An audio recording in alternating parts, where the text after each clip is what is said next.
यहाँ पर केस देखने जा रहे हैं एक मूवेबल पुली का।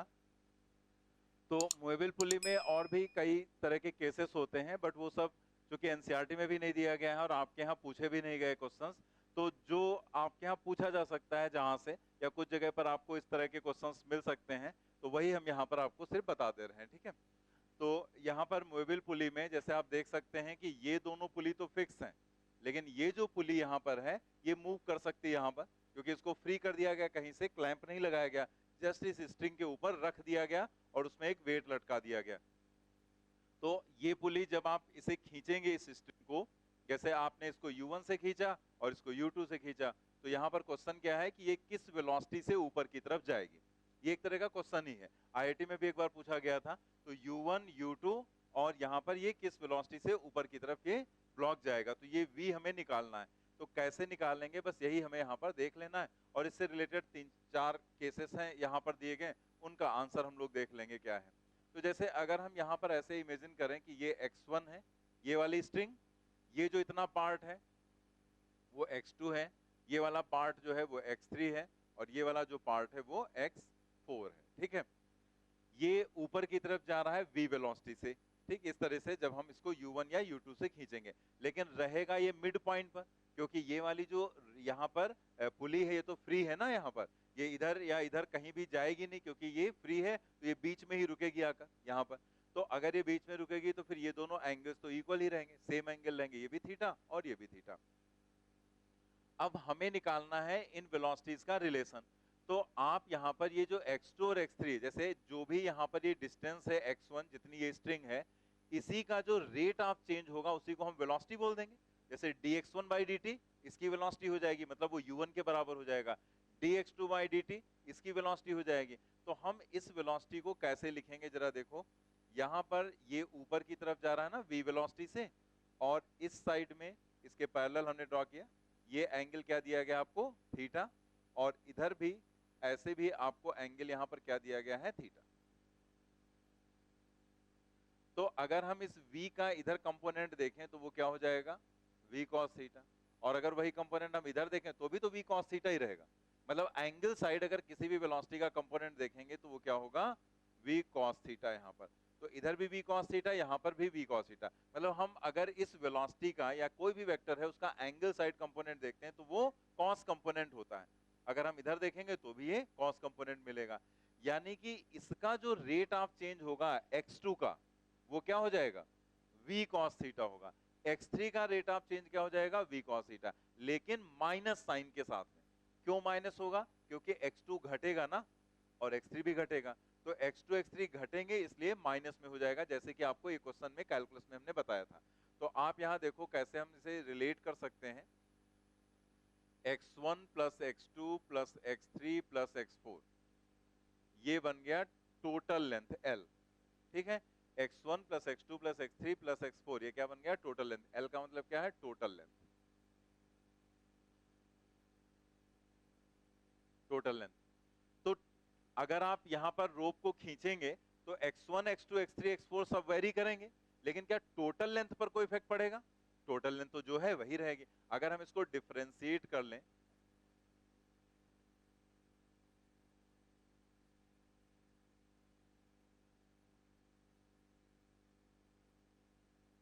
Differentiating with respect to time t, तो हम क्या लिखेंगे, dx1/dt plus dx2 divided by dt plus dx3 divided by dt and plus dx4 divided by dt is equal to 0। क्योंकि L तो कांस्टेंट रहेगा तो 0 हो जाएगा। अब dx1/dt क्या होगा, u1, इसका जो रेट ऑफ चेंज होगा वो इसकी वेलोसिटी के बराबर आ जाएगा, तो इसको हम क्या लिखेंगे, u1। dx2/dt v cos theta होगा, लेकिन माइनस में होगा क्योंकि ये डिक्रीज करेगा x2, तो यहां पर हो जाएगा माइनस v cos थीटा, ये भी माइनस v cos थीटा रहेगा, इसका भी rate of change v cos theta minus में रहेगा, और ये जो यहां पर है ये प्लस रहेगा, u2 इज इक्वल टू, ठीक है। अब यहां पर अगर हम देखें तो ये हो जाएगा -2v cos थीटा, और इधर हो जाएगा -u1 प्लस u2, दोनों को उधर ट्रांसफर कर दिया। तो ये जो माइनस और माइनस है वो यहाँ पर हो गया कैंसिल। दैट मीन्स यहाँ पर जो v है वो हो जाएगा u1 प्लस u2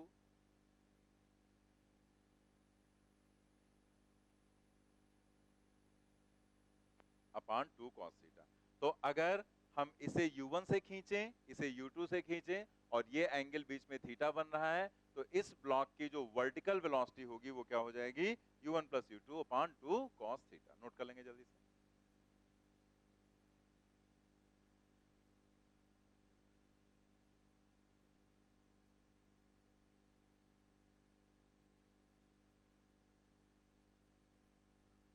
नोट कर लेना सभी ने।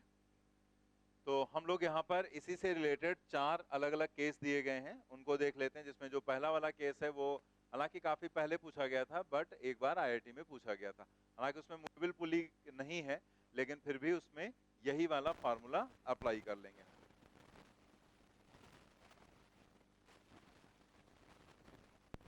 देख लेते हैं यहाँ पर। जैसे ये जो आपको दिया गया पहला केस, इसमें देखो कोई मूवेबल पुली नहीं है, लेकिन जो स्ट्रिंग है उसी में इसको यहाँ पर अटैच कर दिया गया, ये वाला जो यहाँ पर ब्लॉक है। तो अगर ये उसी में अटैच है और यहाँ पर दोनों स्पीड्स को सेम लिया गया, ये भी u है और ये भी u है, तो अगर दोनों सेम है तो क्या होगा, जब आप खींचेंगे तो दोनों एक जैसा खींचेंगी ना। तो यहाँ पर मूवेबल पुली नहीं है तो भी ये बिल्कुल बीच में ही रहेगा और दोनों एंगल क्या रहेंगे, सेम। या कंडीशन यही वाली वहां पर बन जाएगी। तो अगर यही कंडीशन बन रही तो फिर यही फॉर्मूला भी लग जाएगा, v equal to u1 plus u2 upon 2 cos theta. तो यहाँ पर जब v निकालेंगे तो u1 plus u2 and divided by 2 cos theta, दोनों u ही हैं, तो ये 2u हो जाएगा, u और u कैंसिल हो जाएगा, तो v की वैल्यू क्या आ जाएगी, u upon cos theta, u upon cos theta हो जाएगा। सेकेंड वाले में बताओ क्या होगा,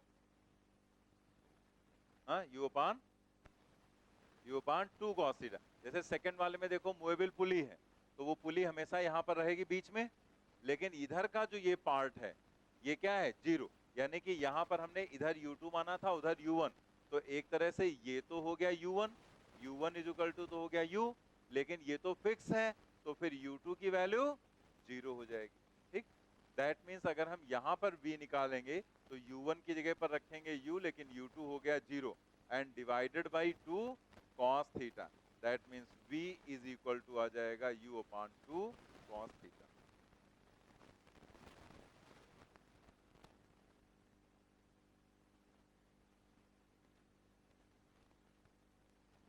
u अपॉन 2 cos।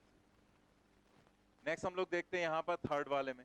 थर्ड वाले में भी देखो तो इसे हम कह सकते हैं u1, दिस इज u1, और ये जो u2 है वो क्या है, जीरो।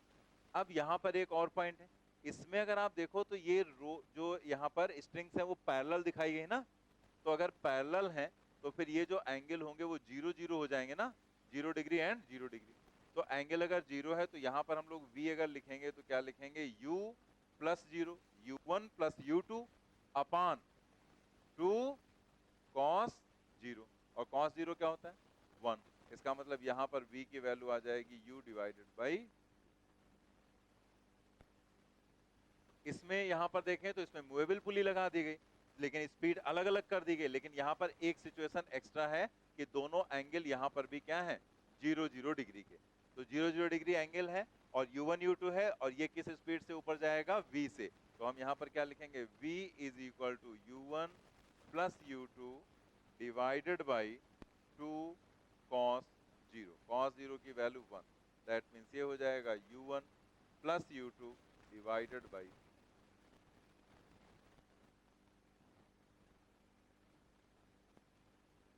नोट कर लिया ना सभी ने।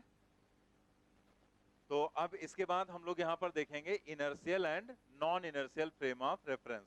तो इन दोनों पॉइंट्स को हमें पहले समझना है, फिर इनका भी यूज हम लोग करेंगे क्वेश्चंस में, आगे आएगा यहाँ पर भी और फ्रिक्शन में भी आएगा।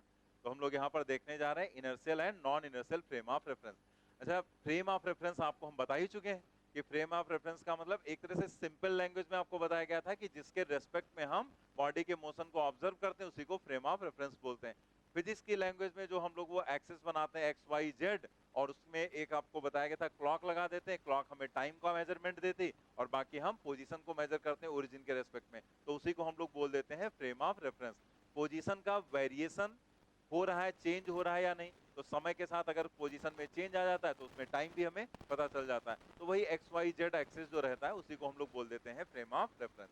तो frame of reference simple language में यही हुआ कि जिसके रेस्पेक्ट में हम बॉडी के मोशन को ऑब्जर्व करते हैं उसको हम बोलेंगे frame of reference. Simple language में अगर हम बात करें तो इनर्शियल, इनर्शियल और नॉन इनर्शियल दो टर्म्स हमारे सामने आते हैं।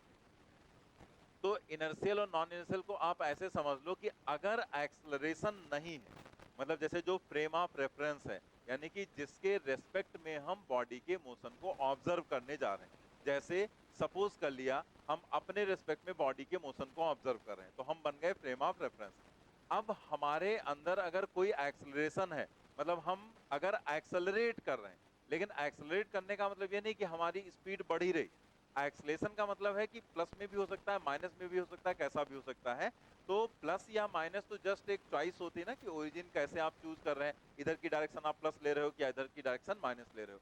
कुल मिला के अगर एक्सलेशन है, चाहे वो एक्सलेशन को हो चाहे आप उसको रिटार्डेशन कह दो, कुछ भी है, मतलब वेलोसिटी में अगर किसी भी तरह का कोई चेंज है, चाहे हम सर्कुलर मोशन में घूम रहे हो या हम रोटेटरी मोशन कर रहे हो, यानी कि अगर वेलोसिटी में किसी तरह का चेंज है तो 100% एक्सलेशन होगा, और अगर एक्सलेशन है तो वो जो फ्रेम ऑफ रेफरेंस होगा उसको हम कहेंगे नॉन इनर्शियल। मतलब अगर कैसे भी उसकी वेलोसिटी में चेंज हो रहा है और वहां पर एक्सलेशन आ गया तो इसका मतलब है वो फ्रेम कैसा होगा, नॉन इनर्शियल। मतलब अगर हम सपोज करें, मान लिया हम रेस्ट में खड़े हुए या हम यूनिफॉर्म मोशन कर रहे हैं तब तो हम इनर्शियल होंगे, ठीक है, तब हम क्या कहे जाएंगे, इनर्शियल फ्रेम। लेकिन अगर हमारा हम जैसे यहाँ पर मूव करने लगे और एक्सेलरेट करने लगे या हम यहाँ पर घूमने लगे गोल, तो हम कैसे हो जाएंगे, नॉन इनर्शियल, क्योंकि जैसे ही एक्सेलेरेशन आया वो बन जाएगा नॉन इनर्शियल। तो एकदम सिंपल लैंग्वेज में हम लोगों ने समझ लिया, इनर्शियल का मतलब जिसमें वेलोसिटी कांस्टेंट रहे, और नॉन इनर्शियल का मतलब जिसमें वेलोसिटी वेरी करने लगे। अगर वेलोसिटी कांस्टेंट रहेगी तो एक्सेलेरेशन क्या रहेगा, जीरो, और अगर वेलोसिटी वेरी करेगी तो acceleration is not equal to zero, ठीक है। All the frames which are at rest or in uniform motion are called inertial frame. Newton's laws are applicable only in inertial frame. लेकिन ऐसा नहीं कि उसे हम नॉन इनर्शियल में apply नहीं कर सकते। अगर आप नॉन इनर्शियल में अप्लाई करोगे न्यूटन्स लॉ को तो आपको एक फोर्स कंसीडर करना पड़ता है अलग से, जिसको हम लोग बोलते हैं स्यूडो फोर्स। तो वो कंसीडर करने के बाद हम न्यूटन्स लॉ को अप्लाई कर सकते हैं। नॉर्मली अगर देखा जाए तो हम क्या कहते हैं कि न्यूटन्स लॉ सिर्फ एप्लीकेबल होते हैं इनर्शियल फ्रेम ऑफ रेफरेंस में। जैसे ये जो फ्रेम दिखाया गया है एक्स वाई जेड का, जैसे इसको कुछ भी मान लो, आप एक्स मान लो, इसको वाई मान लो, ये ओरिजिन हो गया, तो ये इनर्शियल फ्रेम कहा गया है। क्यों? क्योंकि इसमें आप देखो एक्सलेशन क्या दिखाया गया, जीरो एक्सलेशन है, और अगर एक्सलेशन जीरो है तो वेलोसिटी क्या होगी, जीरो, और या फिर वेलोसिटी क्या होगी, कांस्टेंट। भाई हो सकता रेस्ट में ही हो, तो रेस्ट में रहेगा तब तो वेलोसिटी जीरो रहेगी, एक्सलेशन भी जीरो, और अगर वो यहाँ पर मोशन की कंडीशन में है तो कांस्टेंट वेलोसिटी रहेगी, मतलब मैग्नीट्यूड और डायरेक्शन दोनों कांस्टेंट रहेंगे। क्योंकि हमें ये पता है कि मैग्नीट्यूड कांस्टेंट रहे लेकिन डायरेक्शन बदलने लगी तो भी तो वेलोसिटी बदल जाएगी, जैसे सर्कुलर मोशन में होता है। वो बहुत बढ़िया एग्जांपल दिया गया था आपको और उसके बारे में जितना बताया गया था, क्योंकि बहुत सारे ऐसे थ्योरेटिकल क्वेश्चंस होते हैं जो उसी पॉइंट पर बनाए जाते हैं, जहां पर हमें यही पूछा था कि स्पीड कांस्टेंट है तो वेलोसिटी पर क्या इफेक्ट पड़ेगा, वेलोसिटी कांस्टेंट है तो स्पीड में क्या हो सकता है, एक्सलेशन हो सकता है या नहीं हो सकता है, बिना वेलोसिटी चेंज किए क्या एक्सलेशन आ सकता है या बिना स्पीड के क्या एक्सलेशन आ सकता है। तो इन सब क्वेश्चंस का जो आंसर है वो उसी पॉइंट में छुपा हुआ है जो वो मोशन इन बंडी फर्स्ट में आपको बताया गया था। तो जब भी ऐसी कंडीशन आए तो आप सर्कुलर मोशन यूनिफॉर्म वाला जो है उसको जरूर अपने माइंड में रखो, ठीक है, तभी एग्जैक्ट आंसर दे पाएंगे। तो यहाँ पर क्या है कि वेलोसिटी अगर कांस्टेंट है तो एक्सलेशन जीरो होगा और ये फ्रेम कहलाएगा इनर्शियल फ्रेम ऑफ रेफरेंस। इसमें सीधे सीधे आप न्यूटन्स लॉ अप्लाई कर सकते हैं। नॉन इनर्शियल में आपको बता दिया गया कि जहां पर एक्सलेशन आ जाए क्या लिखा गया है, non inertial frame of reference all the frames either accelerated और रोटेट रिटार्डेड और rotated about an axis are called non inertial. हमने क्या कहा था कि वो चाहे एक्सेलरेट करे, चाहे रिटार्ड करे, चाहे रोटेट करे। रोटेट करेगा, अगर वो यूनिफॉर्म सर्कुलर मोशन भी करेगा तब भी तो सेंट्रीपिटल एक्सेलरेशन रहेगा ना, अभी केंद्र त्वरण आगे हम लोग पढ़ेंगे। तो कुल मिला के उसमें एक्सेलरेशन कहीं से भी आ गया तो वो कैसा फ्रेम बन जाएगा, नॉन इनर्शियल बन जाएगा। are called non-inertial frame. In non-inertial frames, there always exists a pseudo force on the body. मतलब यहाँ पर एक pseudo force act करेगा, ठीक है? इसको pseudo ही पढ़ेंगे, pseudo मत पढ़ लेना, ठीक है? P साइलेंट रहता है, pseudo force. अब ये अंग्रेजों का अलग कमाल है कि उनको बोलना नहीं रहता फिर भी लगा लेते हैं, ठीक है? वो अलग बात है, हम लोग ऐसा नहीं करते. तो pseudo force जो है ये यहाँ पर, और pseudo टर्म का मतलब होता है false, मतलब झूठा. झूठा का मतलब ये नहीं कि झूठ बोल रहा हूँ उस पर अप्लाई कर दो, you are a pseudo boy, ठीक है? तो pseudo मतलब pseudo का मतलब एक ऐसा टर्म यूज किया जाता है जहां पर ये कंडीशन है कि वो है, मतलब आपको फील तो हो रहा है लेकिन वो डायरेक्टली आप पर अप्लाई नहीं किया जा रहा है, कोई आप पर अप्लाई नहीं कर रहा है लेकिन वो आपको फील हो रहा है. तो वो इनर्शिया की वजह से ही आता है. कैसे आता है अभी हम लोग समझेंगे.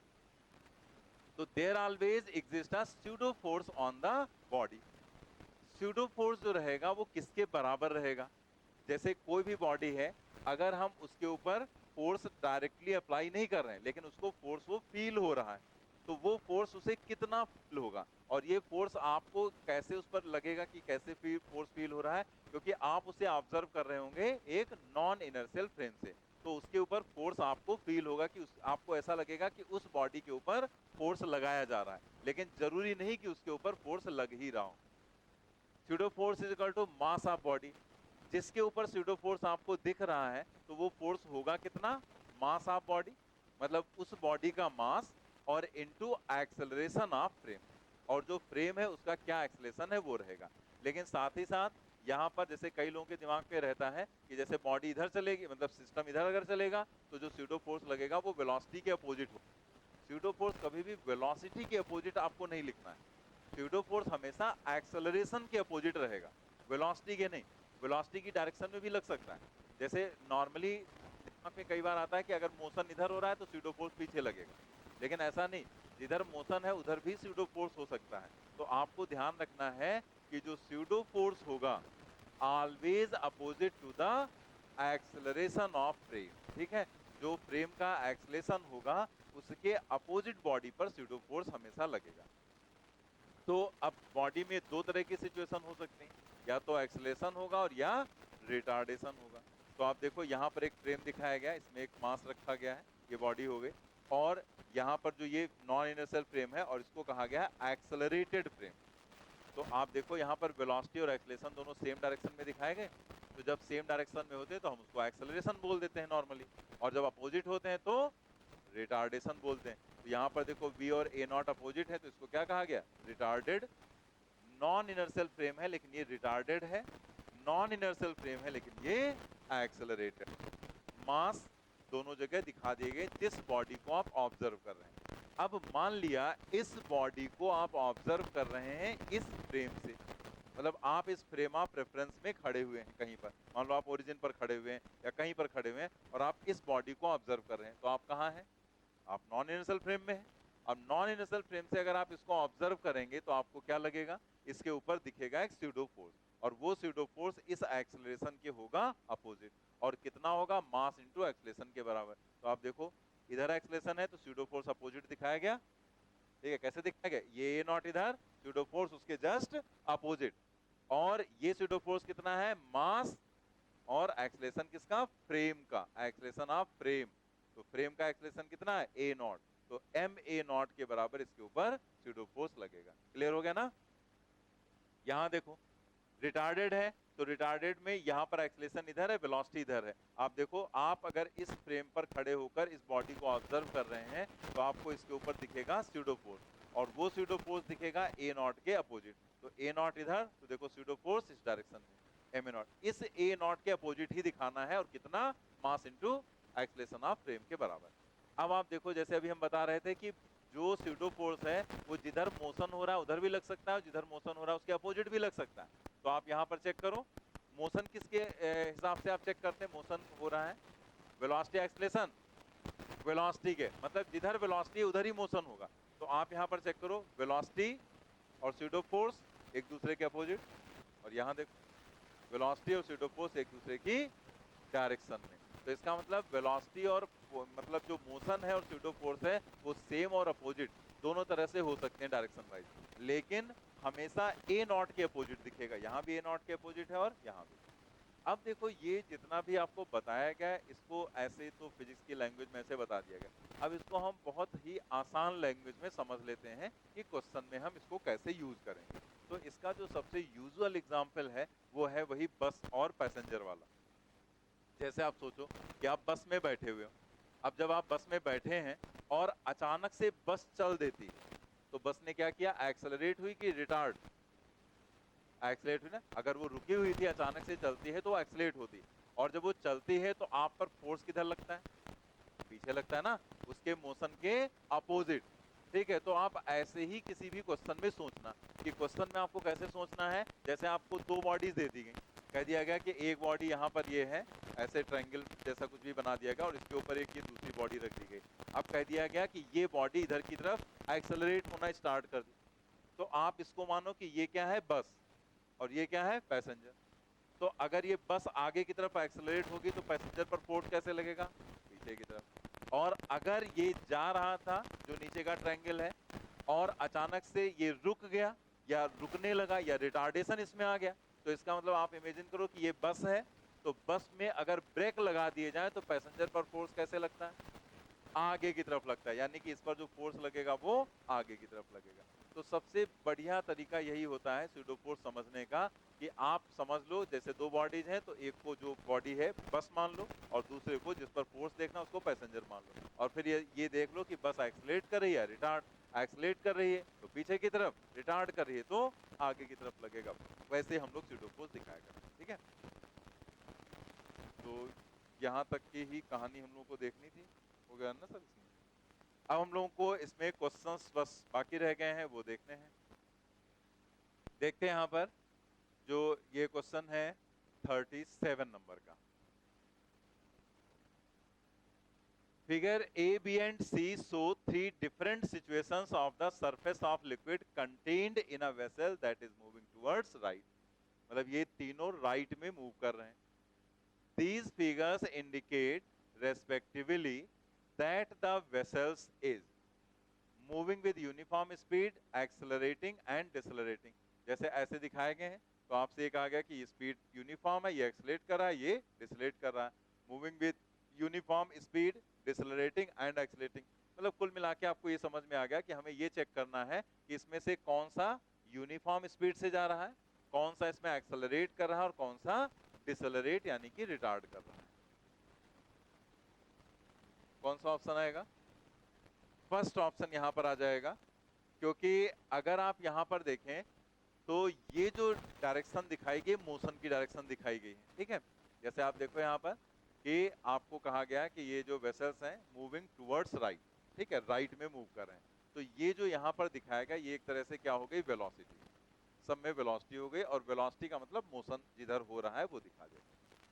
अब आप यहाँ पर चेक करो, जो ये पहली कंडीशन आपको दिखाई गई है, इस पहली कंडीशन में अगर आप देखें तो इस ये जो वाटर है ये ऐसे रखा हुआ ना, सिंपल। जैसे अगर आप यहाँ पर एक कंटेनर रख दो और उसमें वाटर रख दो तो वाटर का लेवल एकदम बराबर आपको दिखेगा ना।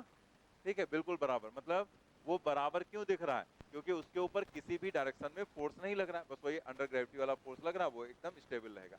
ऐसे आप इसको ऐसे सोचो, आप ये सोचो कि ये कंटेनर है, ठीक है, जो ये कंटेनर है इसको आप एज अ बस ट्रीट कर लो, और ये जो वाटर है इसको एज अ पैसेंजर ट्रीट कर लो कि ये बस हो गई और ये उसके अंदर बैठा हुआ पैसेंजर है। तो क्या इस सिचुएशन में इस पैसेंजर पर किसी तरह का कोई फोर्स लग रहा है, नहीं लग रहा ना। तो अगर इस पैसेंजर पर कोई फोर्स नहीं लग रहा है तो इसका मतलब इसका एक्सेलरेशन क्या होगा, जीरो होगा ना। और एक्सेलरेशन अगर जीरो होगा तो स्पीड कांस्टेंट होगी, यानी कि यहाँ पर जो v हो जाएगा ये क्या हो जाएगा, कांस्टेंट स्पीड हो जाएगी। ठीक है, तो कांस्टेंट स्पीड का मतलब यूनिफॉर्म स्पीड। दूसरे वाले में देखो, दूसरे वाले में उसी तरह से आप यहाँ पर कंसीडर करो, जैसे कि आप यहाँ पर इसके अंदर यहाँ पर ये जो है कंटेनर, इसको एज अ बस ट्रीट करो और ये पैसेंजर बैठा हुआ है। तो पहले तो पैसेंजर ऐसे बैठा हुआ था, लेकिन अचानक से ये इस तरह की कंडीशन में आ गया। इसका मतलब क्या हुआ, पैसेंजर पर एक फोर्स लग रहा होगा बैक डायरेक्शन में, यानी कि यहाँ पर ये जो वाटर है ये फोर्स फील कर रहा है ऐसे, इस तरह से यहाँ पर इसको एक फोर्स फील हो रहा है। और अगर इसको एक फोर्स फील हो रहा है अपोजिट डायरेक्शन में, तो इसका मतलब ये जो फोर्स होगा ये स्यूडो फोर्स रहा होगा ना, ये स्यूडो फोर्स इसने फील किया, तो स्यूडो फोर्स, जैसे हम लिख भी देते, इसको स्यूडो फोर्स फील हुआ, स्यूडो फोर्स, ठीक है। तो स्यूडो फोर्स इसको इस डायरेक्शन में फील हुआ। इसका मतलब क्या हुआ कि इस बॉडी का या ये जो कंटेनर है उसका उधर की साइड में एक्सेलेरेशन रहा होगा ना, क्योंकि स्यूडो फोर्स और एक्सेलेरेशन ऑफ फ्रेम दोनों अपोजिट होंगे ना। तो फ्रेम यहाँ पर क्या है, ये कंटेनर, तो इसमें एक्सेलेरेशन आ जाएगा इधर की साइड में, ठीक है, ए या ए नॉट कुछ भी आप मान लो। तो अगर इसके पास इधर की तरफ एक्सेलेरेशन होता तभी तो ये इस शेप में आता, क्योंकि इधर की साइड में एक फोर्स फील होता और उस फोर्स की वजह से इसका शेप बन जाता है ऐसा। अब यहाँ देखो ये कंडीशन कौन सी, एक्सेलेरेशन की या रिटार्डेशन की, एक्सेलेरेशन, क्योंकि अगर ये दोनों सेम डायरेक्शन में है तो एक्सेलरेशन होगा। तो यहां से डिसाइड करना, ये तो इसको फील हो रहा है, जैसे बस अगर चलेगी आगे की तरफ तो बस एक्सेलरेट करेगी, और जो बस के अंदर बैठा हुआ पैसेंजर है उसको जो फोर्स फील होगा वो अपोजिट फील होगा, ठीक है। तो फोर्स इधर फील किया तो इसका मतलब बस का एक्सेलरेशन यानी कि कंटेनर का एक्सेलरेशन उधर होगा वेलोसिटी की डायरेक्शन में, और ये दोनों यहां पर हमें क्या बता रहे हैं, एक्सेलरेशन, ठीक है। ऐसे अगर आप इसमें देखो, इसमें ये ऐसे कंडीशन नहीं दिख रही कि अगर आप इसको मान लो कंटेनर को यहाँ पर बस और इसको मान लो पैसेंजर, तो ऐसे नहीं हुआ कि पैसेंजर आगे की तरफ गिर गया जाकर, आगे की तरफ फोर्स फील कर रहा है ना, तो पैसेंजर पर जो फोर्स फील हो रहा है वो पैसेंजर को जो स्यूडो फोर्स फील हो रहा है, स्यूडो फोर्स वो आगे की तरफ फील हो रहा है। तो अगर पैसेंजर को स्यूडो फोर्स आगे की तरफ फील होगा तो इसका मतलब ये जो कंटेनर है इसका एक्सेलरेशन किधर रहा होगा, अपोजिट, यानी कि उसने इस कंटेनर पर एक तरह से ब्रेक लगा दिया। तो ब्रेक लगाया तो ये पैसेंजर जो था यानी कि वाटर ये आगे की तरफ चला गया। तो इस तरह की सिचुएशन कब दिखेगी, जब यहाँ पर रिटार्डेशन होगा। तो यहाँ पर क्या शो हो रहा है, रिटार्डेशन। तो इसमें कौन सा सही हो जाएगा, moving with uniform speed, accelerating and decelerating, first option यहाँ पर करेक्ट। अगर आप बनाना चाहें तो वहां पर उसी डायग्राम में ही ऐसे बस आप ड्रॉ कर लो, जो जो बनाए, अलग से डायग्राम बना लिया तो ठीक है, नहीं बनाया तो उसी में कर सकते।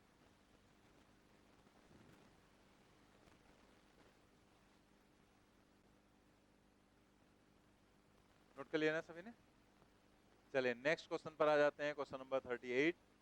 A pendulum is hanging from the ceiling of a car moving with acceleration a naught with respect to road. Find the angle.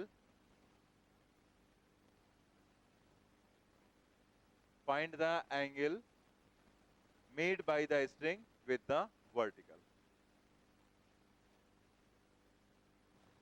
A pendulum is hanging from the ceiling of a car moving with acceleration a naught with respect to road. Find the angle made by the string with the vertical. अब सबसे पहले तो हमें इस question को समझना है कि जो ये यहाँ पर इस तरीके से रुकेगा यहाँ पर इस एंगल पर, तो ऐसा क्यों होगा, यहाँ पर कैसे ये सिचुएशन डेवलप होगी, क्या कंडीशन यहाँ पर रहेंगी, तो ये हमें देखना है। इस पर भी क्वेश्चन आपके यहाँ पूछा जा चुका है, तो हम लोग यहाँ पर समझते हैं जरा। जैसे आप देखो कि ये जो डायग्राम दिखाया गया इसमें ये हो गई कार और ये हो गया यहाँ पर एक बॉब, एक सिंपल पेंडुलम है जिसको ऐसे हैंग कर दिया गया। तो अगर ये कार रुकी रहती, अगर ये स्टेशनरी रहती तो ये यहाँ होता या डॉटेड वाली जगह पर, डॉटेड वाली मतलब ये सीधे यहाँ पर इक्विलिब्रियम में रहता। लेकिन हुआ क्या कि ये मूव कर सकता है, क्योंकि यहाँ पर ही जस्ट बांधा गया है एक पॉइंट पर, बाकी तो ये इधर उधर जा सकता है। तो अगर ये ऐसे जा सकता है तो होगा क्या कि ये जो बस या कार, इसको कुछ भी आप अज्यूम कर लो, ये कार है और ये एक्सेलरेट करना स्टार्ट कर दी। तो जब ये एक्सेलरेट करेगी तो ये आप मान लो कि ये एक पैसेंजर है, तो ये जब बस या कार आगे मूव करेगी तो पैसेंजर पर फोर्स किधर लगेगा, पीछे की साइड में वो फोर्स फील करेगा। एक्सेलरेट किया ना, इसने एक्सेलरेट किया तो ये फोर्स पीछे की तरफ फील करेगा, तो ये इस साइड में एक स्यूडो फोर्स फील करेगा और उस स्यूडो फोर्स की वजह से ये पेंडुलम पीछे की तरफ चलना स्टार्ट कर देगा। लेकिन ऐसा नहीं कि चलता ही चला जाएगा और जाकर वहां छत में लड़ जाएगा, ऐसा नहीं होगा। ऐसा हो भी सकता है कि ये बहुत ऊपर तक ऐसे चला जाए, वो डिपेंड करेगा कि एक्सेलरेशन कितना है, लेकिन ऐसे ये धीमे धीमे पीछे की तरफ जाएगा। लेकिन एक पर्टिकुलर कंडीशन कोई भी हो सकती है जहां पर ये रुक जाएगा। तो ये रुक कैसे गया यहाँ पर, ये वापस क्यों नहीं आ रहा है अगर इसका ए नॉट एक्सलेशन है और वो लगातार मेंटेन है। तो आप यहाँ पर देखो क्या होगा कि ये जो यहाँ पर पेंडुलम दिखाया गया है, तो इसमें एक तो ये डाउनवर्ड वेट इसका रहेगा, क्या रहेगा, mg, और दूसरा यहाँ पर ये टेंशन जनरेट होगी, और वो टेंशन कितनी होगी, टी के बराबर, ठीक। और एक ये स्यूडो फोर्स फील करेगा, वो स्यूडो फोर्स फील करेगा कितना, इसका मास है m, इसका मास क्या है m, और एक्सलेशन ऑफ फ्रेम क्या है ए नॉट। तो अगर उसमें उधर एक्सलेशन दिखाया गया तो स्यूडो फोर्स अपोजिट होगा, यानी कि ये स्यूडो फोर्स फील करेगा इस डायरेक्शन में। इतनी बात क्लियर है सभी को। तो यहाँ पर एम ए नॉट हो गया स्यूडो फोर्स, हम यहाँ लिख भी दे रहे हैं, this is pseudo force, pseudo force M A nought. M G क्या हो गया, डाउनवर्ड वेट हो गया, जो कि ग्रेविटी की वजह से लगेगा ही, और स्ट्रिंग है तो उसमें टेंशन होगा ही होगा, ठीक है। अब क्या होगा यहाँ पर कि एक पर्टिकुलर कंडीशन में ये जाकर रुक गया, तो मान लिया इसी सिचुएशन में जाकर ये रुक गया, तो क्यों रुका, जरा टी के हम कंपोनेंट्स करके देखते हैं। टी का इस साइड में जो ये एंगल तो थीटा ही होगा, ये थीटा तो ये भी थीटा, इधर का जो कंपोनेंट होगा वो कॉस थीटा, और इधर का कंपोनेंट टी साइन थीटा, ठीक है। अब जब ये एंगल बढ़ेगा तो थीटा बढ़ेगा, और थीटा बढ़ेगा तो साइन थीटा कॉस थीटा दोनों वैल्यूज बदलने लगेंगी जब एंगल चेंज होगा। तो अगर दोनों वैल्यूज चेंज होंगी तो कहीं ना कहीं जाकर ये T sine theta M A nought के बराबर हो जाएगा, जब चेंज होगा तो कहीं जाकर इसके बराबर हो जाएगा, और जो टी कॉस थीटा है वो एम जी के बराबर है। जहां पर ये सब आपस में एक दूसरे को बैलेंस कर लेंगे ये वहीं रुक जाएगा। तो मान ले अगर ये इस एंगल पर रुका है तो वो एंगल क्या होगा, वही हम निकालने जा रहे हैं। तो आप ये डायग्राम बना लो, मैं इधर लिख देता हूं,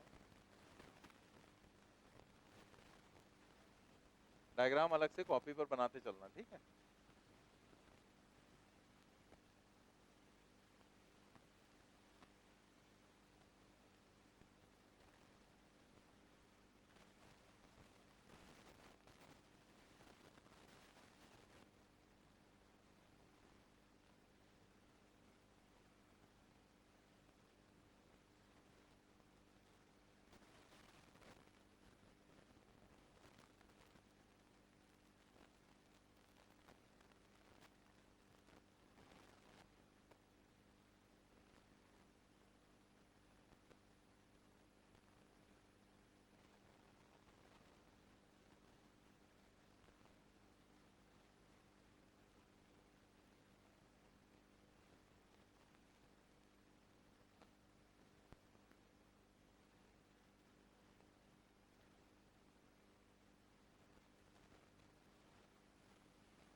कैलकुलेशन एकदम सिंपल है, टी साइन थीटा को एम ए नॉट के बराबर कर दिया गया, टी कॉस थीटा को एम जी के बराबर। देखो T sine theta M A nought, T cos theta M G के बराबर, दोनों को हमने डिवाइड किया, T cancel M cancel, sine upon cos क्या हो गया tan, और ए नॉट अपान जी यहाँ पर आया, तो थीटा की वैल्यू आ गई tan inverse a naught divided by g. यही यहाँ पर हो जाएगा एंगल विद वर्टिकल, कि वर्टिकल से ये कितने एंगल पर रुकेगा जाएगा, ठीक है।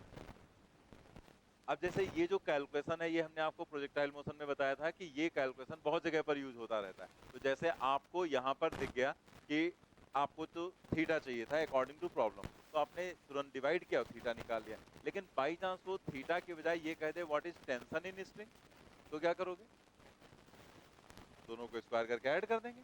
अगर आपसे टी पूछ दिया गया तो आप दोनों को स्क्वायर करो और ऐड कर दो। तो जैसे उसको भी हम लोग यहाँ पूछा नहीं गया लेकिन करके देख लेते हैं। तो हम लोग यहाँ पर क्या करेंगे, first square and plus second square, ये क्या हो जाएगा, T square sine square theta plus T square cos square theta, T square sine square theta plus T square cos square theta. तो यहाँ पर एम ए नॉट स्क्वायर है, यहाँ पर एम जी स्क्वायर।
दोनों को स्क्वायर करके हम लोगों ने ऐड कर लिया यहाँ पर।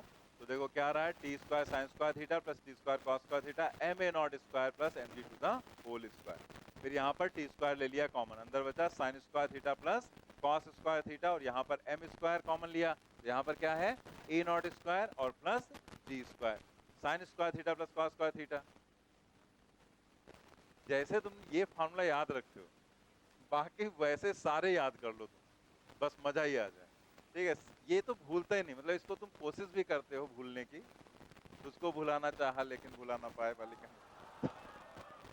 तो ये कंडीशन यहाँ पर, तो ऐसे बाकी याद कर लो तुम। तो t is equal to M root A not square plus ji square. तो ये जो m के साथ जितना भी एक्सलेशन का पार्ट आया है उसी को हम लोग कह देते हैं a effective is equal to root A not square plus ji square.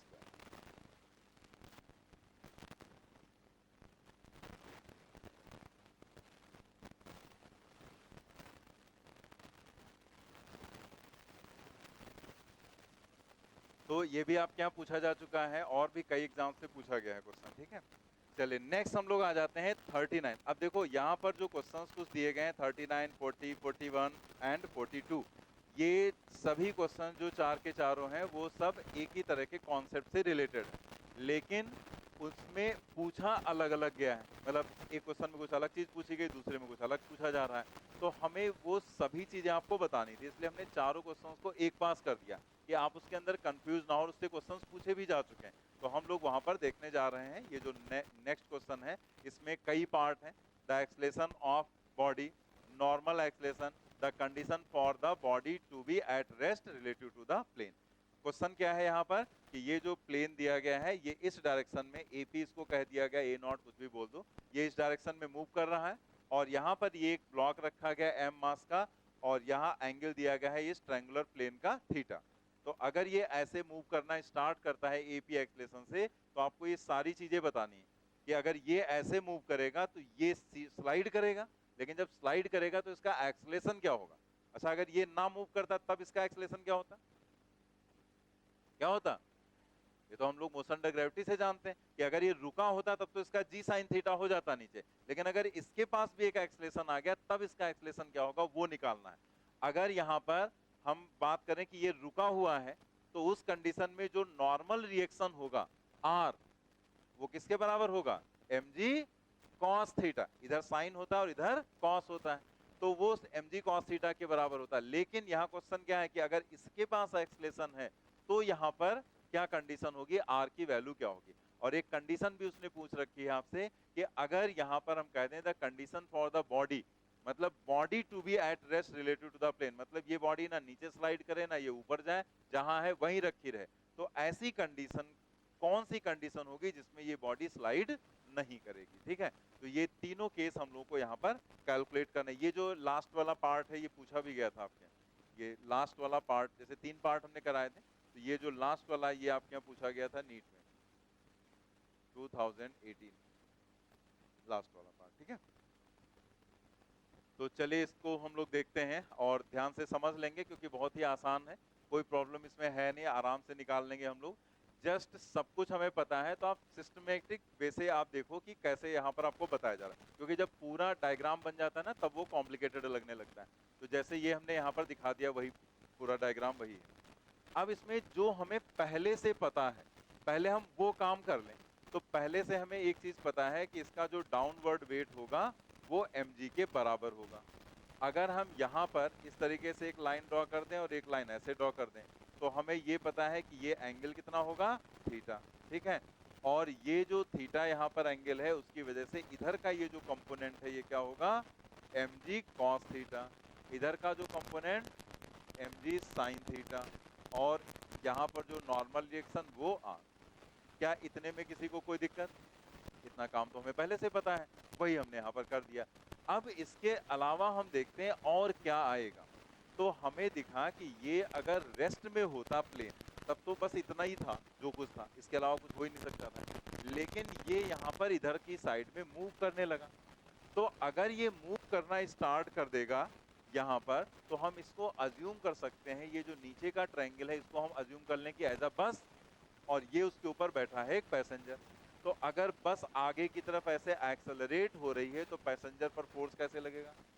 पीछे की तरफ, मतलब जस्ट इसके अपोजिट। तो पैसेंजर जो फोर्स फील करेगा वो ऐसे फील करेगा, यहाँ पर हरा हरा MAP, ठीक है। तो ये यहाँ पर फोर्स फील करेगा इस डायरेक्शन में MAP के बराबर, और इसको हम क्या कहेंगे? स्यूडो। ये हो गया स्यूडो, ठीक है। क्या इसके अलावा और भी यहाँ कुछ है? इसके अलावा तो कुछ दिख नहीं रहा। जो पहले से हमें दिख रहा था वो हमने कर लिया। इसके अलावा इस ट्रायंगल को यहाँ पर आगे की तरफ मूव कराया गया, तो उसकी वजह से इसको एक स्यूडो फोर्स फील हुआ। अगर ये ना कराया था तो ये जितना था वही रहता है यहाँ पर। अब हमें यहाँ पर क्या करना है? लिखनी है इक्वेशंस। तो इक्वेशंस लिखने के समय जैसे अगर हम इसको फ्री करेंगे तो ये जाएगा तो इधर ही ना, नीचे ही स्लाइड करेगा ए एक्सलेशन से। तो हमें ये ए एक्सलेशन निकालना है। तो जब आप एक्सलेशन निकालते हैं तो आप इक्वेशन लिखते हैं, और इक्वेशन में क्या बताया गया? एक्सलेशन की डायरेक्शन का force opposite force is equal to mass into acceleration, ठीक। लगाना वही है। तो अब हमें यहाँ पर देखना होगा कि जितनी भी चीजें आपको दिखाई गई हैं उसमें mg के तो हमने कंपोनेंट्स कर लिए, तो अब mg से तो कोई लेना देना रह नहीं गया। अब ये फोर्स है एक्सलेशन की डायरेक्शन में, और ये है परपेंडिकुलर, r है परपेंडिकुलर। क्या परपेंडिकुलर वाले का कोई काम है? नहीं। बचता है MAP, लेकिन MAP ना तो हमें एक्सलेशन की डायरेक्शन में दिख रहा है, ना ही अपोजिट दिख रहा है, और ना ही परपेंडिकुलर दिख रहा है। क्या करोगे? तुरंत उसके हम कंपोनेंट कर लेंगे। जो फोर्स एक्सलेशन की डायरेक्शन में या अपोजिट है वो तो ठीक है, जो परपेंडिकुलर है वो भी ठीक है, क्योंकि उसको हमें काउंट नहीं करना। लेकिन जो किसी एंगल पर होगा उसके हम कंपोनेंट्स करेंगे। तो यहाँ पर हमें कंपोनेंट करना होगा along the motion and perpendicular to the motion, क्योंकि हमें उसको लाना रहेगा ना इसी की लाइन में। तो हम यहाँ पर एक कंपोनेंट कर लें। ये एंगल थीटा है तो ये भी थीटा ही होगा, ठीक है, पैरेलल है दोनों लाइन। तो इधर का कंपोनेंट हो जाएगा MAP cos थीटा, और इधर जो परपेंडिकुलर कंपोनेंट ये पड़ेगा ना परपेंडिकुलर, तो इधर जो कंपोनेंट हो जाएगा वो हो जाएगा MAP sin थीटा, ठीक। सारे काम हो गए। तो अगर अब देखो तो डायग्राम बड़ा कॉम्प्लिकेटेड लग रहा है, पता ही नहीं लग रहा कौन क्या चीज है और कहाँ क्यों किया गया ऐसा। लेकिन अगर आप स्टार्टिंग से जैसे बताएगा सिस्टमैटिक चलेंगे तो दिक्कत नहीं होगी। सिस्टमैटिक मतलब दिमाग में रखो कि पहले हमने सारे mg वाले फोर्स बना लिए, और उसके बाद हमने स्यूडो फोर्स दिखाया, स्यूडो फोर्स के कंपोनेंट कर दिए क्योंकि हमें इक्वेशन लिखनी थी। अब आप पहला वाला पार्ट यहाँ पर करेंगे। पहला पार्ट उसने क्या कहा था? एक्सलेशन ऑफ बॉडी, मतलब ए की वैल्यू आपको निकालना। तो हम लोग यहाँ पर पहले पार्ट में एक्सलेशन की डायरेक्शन का फोर्स पॉजिटिव, यानी कि mg साइन थीटा आप लेंगे पॉजिटिव। अपोजिट फोर्स नेगेटिव, मतलब माइनस MAP cos थीटा हो गया, and that is equal to mass into acceleration. आप यहां से देख सकते हैं कि जो m है वो हो जाएगा कैंसिल। दैट मीन्स जो a की वैल्यू है वो आ जाएगी g sine theta minus AP cos। तो ये एक काम हो गया हम लोगों का कि एक्सलेशन हम लोगों ने निकाल लिया।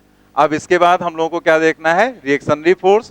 तो हम लोग यहाँ पर सेकंड देखेंगे कि R इज इक्वल टू, तो R के जस्ट अपोजिट यहाँ पर वैसे तो mg cos थीटा ही रहता है, लेकिन यहाँ पर mg cos थीटा के साथ में क्या आ गया? MAP sin theta. तो जो R की वैल्यू हो जाएगी वो हो जाएगी mg cos theta and plus MAP sin theta. तो ये R आ गया यहाँ पर। अब इसके बाद तीसरा पॉइंट आपसे पूछा गया है। तीसरा यहाँ पर क्या पॉइंट पूछा गया था? The condition for the body to be at rest relative to the plane. NEET में जो आपके यहाँ क्वेश्चन पूछा गया था वो यही वाला पार्ट सिर्फ पूछा गया था, बाकी सब कुछ सेम था। तो यहाँ पर उसने कहा है कि ये बॉडी रेस्ट में रहे, उसके लिए कंडीशन बताओ। यही तो हो गया ना। तो बॉडी रेस्ट में कैसे रहेगी? बॉडी पर जो परपेंडिकुलर फोर्स लग रहे हैं उनसे तो कोई लेना देना है नहीं। बॉडी या इधर जा रही है या फिर इधर जा सकती थी, लेकिन अगर उसने कहा कि यहां पर ये रेस्ट में है, तो रेस्ट में रहने का मतलब क्या है कि इधर का फोर्स इस वाले फोर्स को बैलेंस कर ले। तो दोनों फोर्स, मतलब ये वाला फोर्स इसे अगर बैलेंस कर लेगा तो बॉडी जहां है वहीं रुकी रहेगी। यानी कि हम क्या कह सकते हैं कि body will be at rest if MAP cos theta is equal to mg sin theta. लिख लेंगे यहां पर।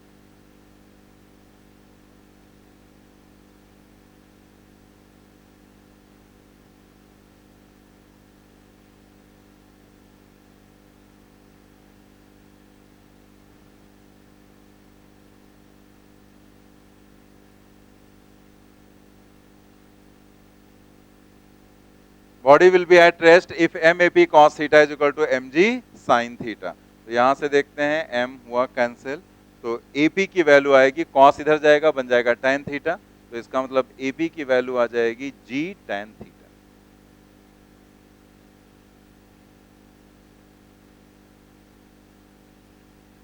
ए पी इज इक्वल टू आ जाएगा जी tan थीटा।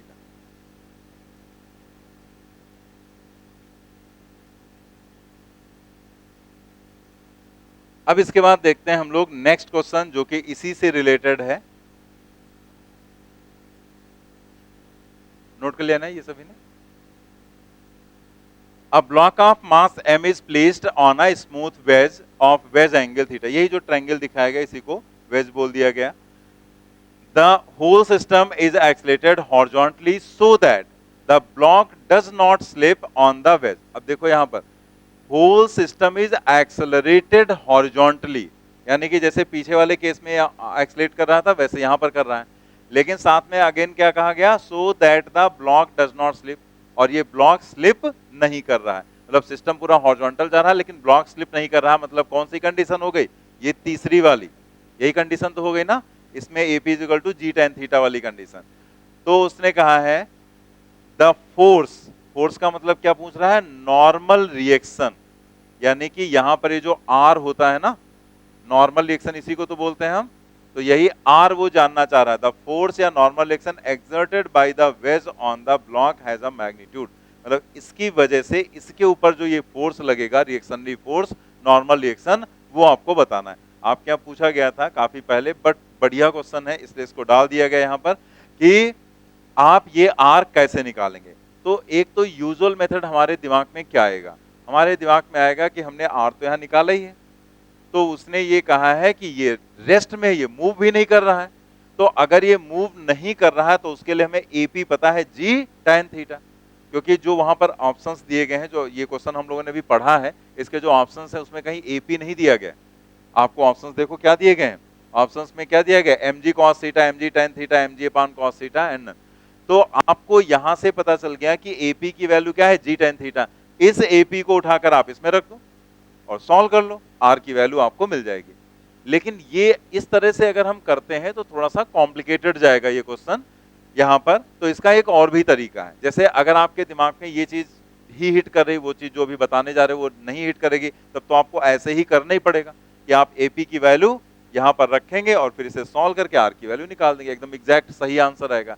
लेकिन एक बहुत आसान तरीका है इस चीज को निकालने का, जिसमें हमें ये सब कुछ करना ही नहीं पड़ेगा। आप देखो आसान तरीका क्या है कि आपको यहां पर नॉर्मल रिएक्शन ही तो निकालना है, तो इसमें जो डाउनवर्ड वेट लग रहा है वो क्या लग रहा है, mg। हमने आपसे कहा था कि वैसे नॉर्मली जो हम कंपोनेंट्स करते हैं किसी भी फोर्स के या किसी भी क्वांटिटी के, तो वो अलोंग द मोशन या उसके परपेंडिकुलर करते हैं नॉर्मली। लेकिन हमने ये कहा था कि ये कोई बाउंडेशन थोड़े होता है, आप जिधर करना चाहो कंपोनेंट उधर कर लो, जिधर आपका मन करे या जिधर आपकी रिक्वायरमेंट हो उधर आप कंपोनेंट कर लो। भाई किसी भी वेक्टर के तो हम इनफाइनाइट कंपोनेंट्स कर सकते हैं ना, किसी भी डायरेक्शन में कर सकते हैं। तो हम वही कॉन्सेप्ट यहां पर यूज करेंगे कि ये तो mg हो गया डाउनवर्ड। अब उसने हमसे कहा है कि इस R की वैल्यू आप बताओ क्या होगी। ठीक, ये स्टेशनरी है, रुका हुआ है, क्योंकि इस पर एक इस डायरेक्शन में स्यूडो फोर्स लगेगा MAP। इतनी बात क्लियर है ना? तो ये तो वही हमने जो पीछे दिखाया था वही यहां दिखा दिया। पीछे वाले केस में हमने mg के कंपोनेंट किए थे क्योंकि हमें इसका निकालना था एक्सलेशन, लेकिन अभी तो उसने कह दिया कि रेस्ट में, मतलब ये तीनों आपस में इक्विलिब्रियम कंडीशन में होंगे।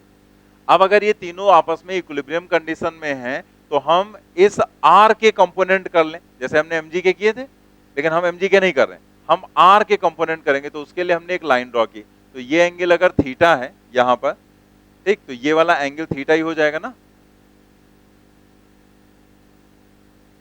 एक ऐसे लाइन ड्रॉ कर लिया, तो ये एंगल अगर थीटा है तो ये वाला एंगल भी थीटा ही बनेगा, और ये थीटा है तो बीच का हो जाएगा 90 माइनस थीटा, क्योंकि ये और ये परपेंडिकुलर रहता ना, तो ये यहां पर हो जाएगा 90 माइनस थीटा। तो इसका मतलब ये वाला एंगल क्या होगा, समझ में आया कि नहीं? आप देखो यहां पर ये एंगल थीटा है तो ये क्या बनेगा, थीटा ही।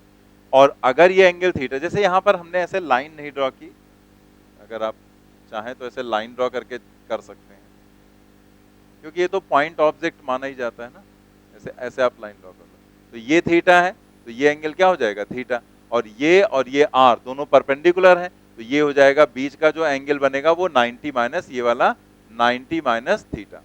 तो हमें तो इससे मतलब है ना, इस वाले एंगल से, तो ये थीटा एंगल बनेगा क्योंकि पूरा 90 है, ये 90 माइनस थीटा, तो ये तभी होगा जब ये थीटा होगा।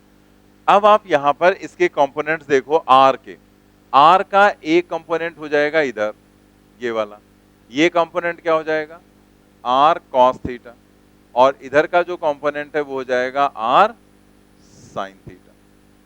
ठीक, 90 माइनस थीटा से हमें कोई मतलब है नहीं, थीटा के बेसिस पर कंपोनेंट किए गए, वो तो मैंने ऐसे लिख दिया था, इसको चाहे तो यहां से हटा ही देते हैं, वो तो सिर्फ एंगल समझाने के लिए लिखा था, R cos theta and R sine theta. अब आप देखो चूंकि ये पूरा सिस्टम रुका हुआ है, यानी कि इन इक्विलिब्रियम कंडीशन में क्या होगा, जो आर कॉस थीटा है उसकी वैल्यू mg के बराबर ही तो होगी भाई। जैसे अगर ये रुका है तो ये फोर्स इसको बैलेंस करेगा, ये फोर्स इसको बैलेंस करेगा, तो आर कॉस थीटा किसके बराबर mg, तो यहां से अगर हम r निकालें तो क्या आ जाएगा mg अपान, यही तो आंसर है हमारा। ठीक है, r equal to mg upon cos theta, that means third option यहां पर करेक्ट हो जाएगा।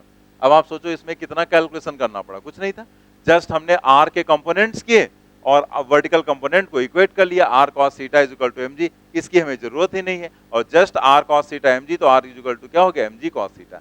अब आप यहां से भी घर पे जाना तो यहां से निकाल के देखना, इस AP की वैल्यू को इसमें रखना और फिर सॉल्व करके देखना, एग्जैक्ट वही आंसर आएगा जो वहां पर आपको बताया गया है। ठीक है, तो दोनों तरीके रहेंगे, लेकिन ये ज्यादा आसान है क्योंकि इसमें आपको ज्यादा कैलकुलेशन नहीं करना पड़ेगा। नोट कर लेंगे जल्दी से, चलिए देखते हैं हम लोग next question, question number 41। A block of mass m is placed on frictionless inclined plane of the inclination with horizontal. The inclined plane is accelerated horizontally so that the block does not slide down. In this situation, vertical force exerted by the inclined plane on the block is। अब देखो फिर से वही चीज आपसे कही गई कि जो ब्लॉक है यहाँ पर m मास का, उसको एक इंक्लाइन प्लेन के ऊपर रखा गया, वो हॉरिजॉन्टल एक्सलेट करता है इस तरह से कि ब्लॉक स्लिप नहीं करता है। तो ऐसी कंडीशन में उसने पूछा क्या है, ये ध्यान दो, in this situation vertical force exerted by the inclined plane on the block is. Vertical force कितना होगा, तो वर्टिकल फोर्स देखो, नॉर्मल और वर्टिकल दोनों में थोड़ा सा डिफरेंस होता है।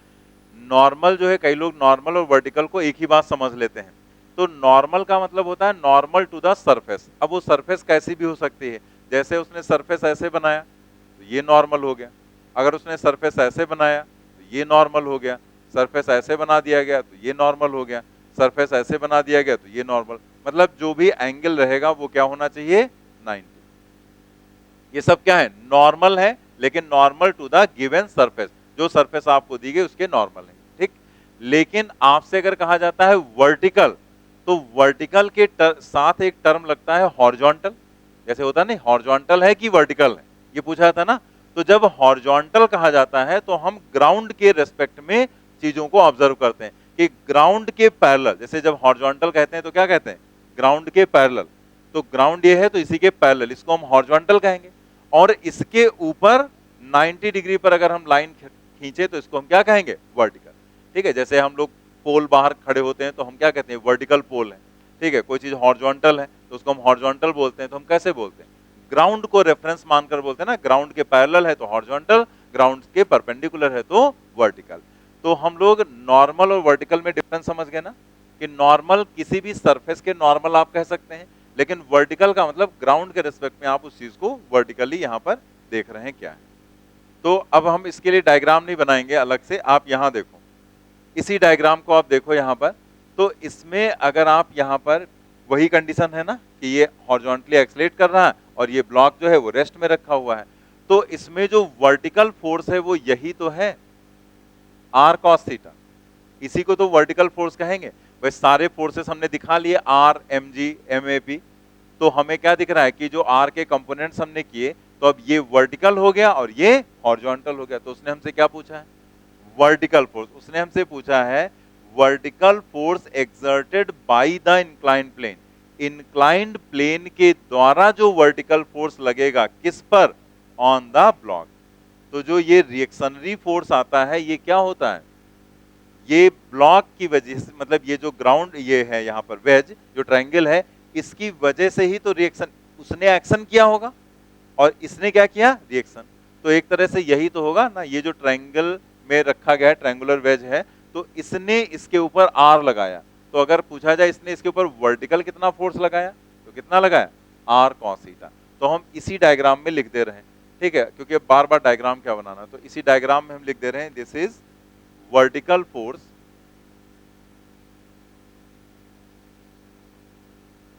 वर्टिकल फोर्स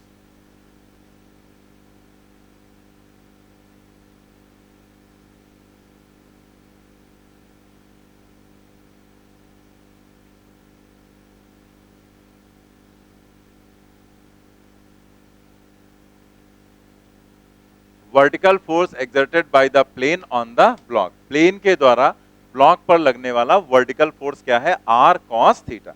इसी के पास में लिख लेना, आर कॉस थीटा के लिए हमने लिखा है यहाँ पर, ठीक है। तो फिर इसकी वैल्यू क्या होगी, mg, यानी कि अगर हम इस क्वेश्चन का आंसर दें तो हम पिछले वाले क्वेश्चन से लिख सकते हैं, from solution of question number 40, ठीक है। 40 वाला जो सॉल्यूशन है वहां से हमने देख लिया कि जो वर्टिकल फोर्स है आर कॉस थीटा है, ठीक है, या ऐसे लिख देते हैं vertical force exerted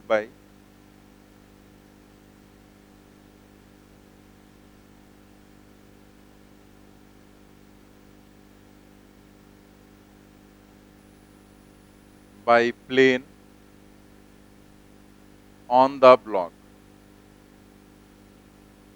is equal to R cos theta, और आर कॉस थीटा किसके बराबर है, mg के बराबर। तो यहां पर आंसर हो जाएगा थर्ड। नोट कर लिया ना आपने,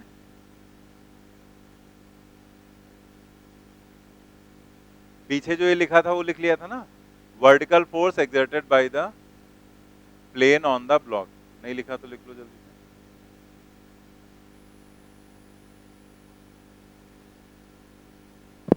ये जो पॉइंट लिखा था हमने ना, ये vertical force exerted by the plane on the block. चलिए नेक्स्ट क्वेश्चन पर आ जाते हैं हम लोग। In question number 42, if the inclined plane is not accelerating and the block is then sliding down the plane, force exerted by the block on the plane is, बताओ क्या होगा, हाँ, mg cos थीटा, क्योंकि अगर यहां पर ये accelerate नहीं कर रहा है यानी कि रेस्ट में, तो रेस्ट की कंडीशन में अगर है तो यहां पे इसको अगर रोक दिया गया तो इस तरीके की जो कंडीशन होती, तो उसमें तो हम लोग को पता ही है कि ये होता है यहां पर r और ये होता है mg, ठीक। तो अगर हम यहाँ पर कंपोनेंट्स देखें तो ये एंगल थीटा है, तो इधर और इधर के दो कंपोनेंट्स हो जाते हैं, ये हो जाता है mg cos थीटा और ये हो जाता है mg sin थीटा। तो उसने कहा है the block is then sliding down the plane, force exerted by the block on the plane. तो force exerted by the block on the plane, तो अब कई लोगों को यहां पर वही चीज प्रॉब्लम करती है कि ब्लॉक तो इसके ऊपर रखा गया तो mg लगाएगा, लेकिन हम यहां पर आंसर क्या लिख रहे हैं, आंसर लिख रहे हैं हम r is equal to mg cos theta, मतलब हम कह रहे हैं mg नहीं बल्कि क्या लगाएगा, mg cos थीटा लगाएगा। तो यहां पर क्या है, block is then sliding down, the force exerted by the block, block के द्वारा प्लेन पर लगाया गया फोर्स, तो एक्शन होगा ना, और mg तो होता नहीं है, क्या होता है, एक्शन, और एक्शन किसके बराबर होता है, रिएक्शन के बराबर, तो रिएक्शन तो mg cos थीटा होगा ना। तो हम वही कह देंगे यहां पर। अगर आपको ऐसे कोई कंफ्यूजन हो तो या तो फिर आप ऐसे लिख लो, ये अभी हटा देते हैं, जैसे ये लैंग्वेज यहां दी गई है वैसे मैं लिख देता हूं, force exerted by the block on the plane, force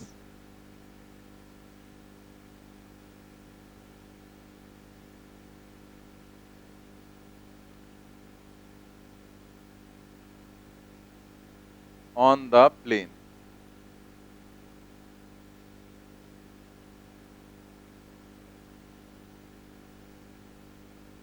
is equal to action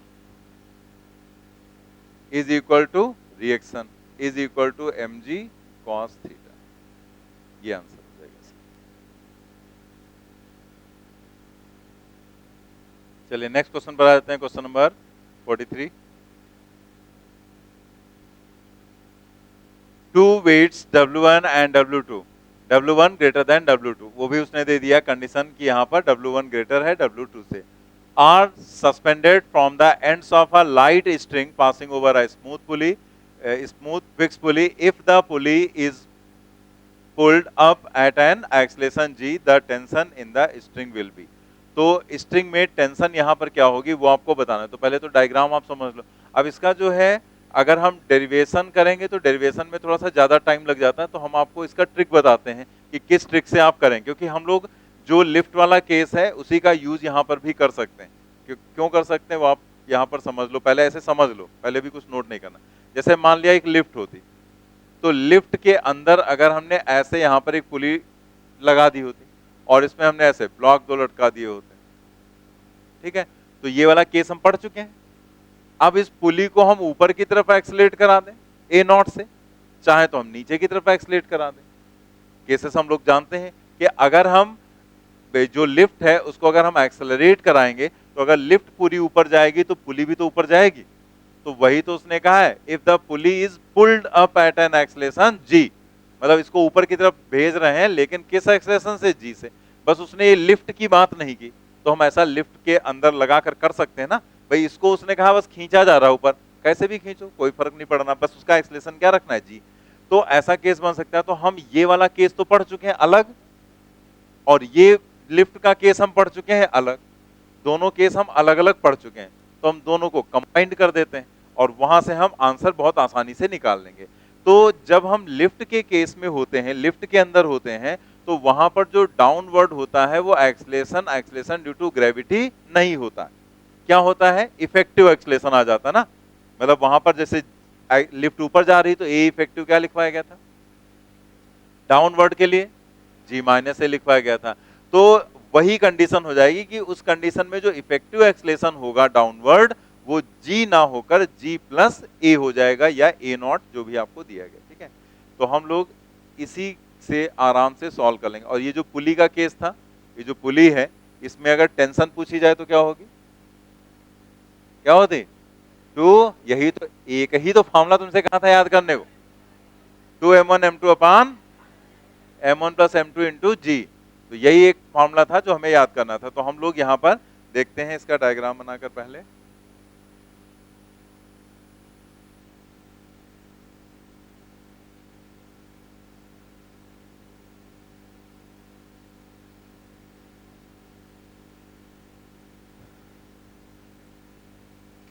यहाँ पर उसने W1 W2 दिया है, लेकिन वो उसने वेट दिए हैं और हमने यहाँ पर क्या लिखा है, मास लिखा, क्योंकि हमने मास के टर्म में आपको बताया था याद करने को, तो मास ही लिख लिया हमने।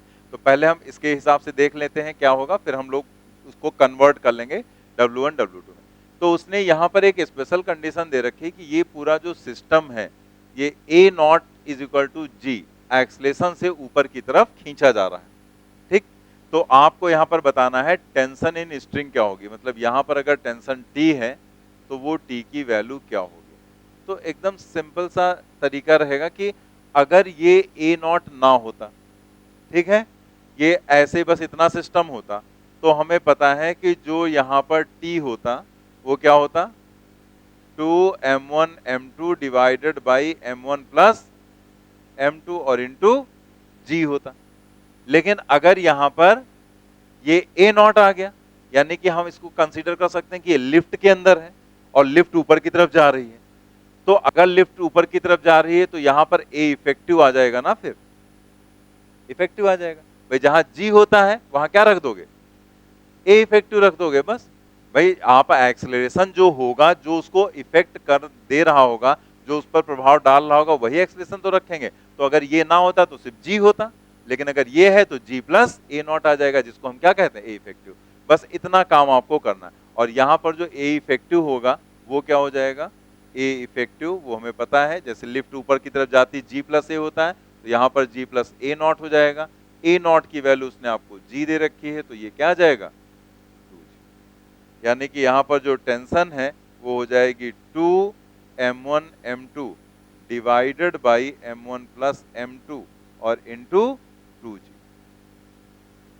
लेकिन प्रॉब्लम यह है कि यहाँ पर तो ऑप्शन कुछ अलग ही नजर आ रहे हैं और यहाँ पर हमारे पास ये आ गया, तो हम इसमें करेंगे क्या? तो आप जरा देख लो पहले, फिर नोट कर लेना। t is equal to 2 into 2 तो हो जाएगा 4, ठीक? तो यहाँ पर हमने लिख दिया 4 m1 m2 अपान m1 प्लस m2 इंटू जी। हमें यहाँ पर इसे W में कन्वर्ट करना है, तो W में कन्वर्ट करने के लिए हमारे पास एक तो G है, लेकिन एक G और होना चाहिए, तो ये एक G इसके साथ लिख देंगे, एक G इसके साथ लिख देंगे, लेकिन है तो नहीं वहां। तो जब नहीं है तो हम क्या करते हैं, ऊपर और नीचे उसी से मल्टीप्लाई कर लेते हैं। मल्टीप्लाई करने पर ये क्या बन जाएगा, 4m1 इंटू जी और दूसरा बन जाएगा m2 इंटू जी, ठीक? और नीचे आ जाएगा, नीचे तो दोनों में मल्टीप्लाई हो जाएगा क्योंकि बीच में साइन क्या है, प्लस का, तो ये बन जाएगा m1g and plus m2g, that is equal to 4 times w1 w2 divided by w1 plus w2, ठीक है? तो ये क्या बन गया, w1, ये क्या बन गया, w2, w1 प्लस w2, तो 4w1 w2 upon w1 plus w2, that means first option correct हो जाएगा। नोट करेंगे,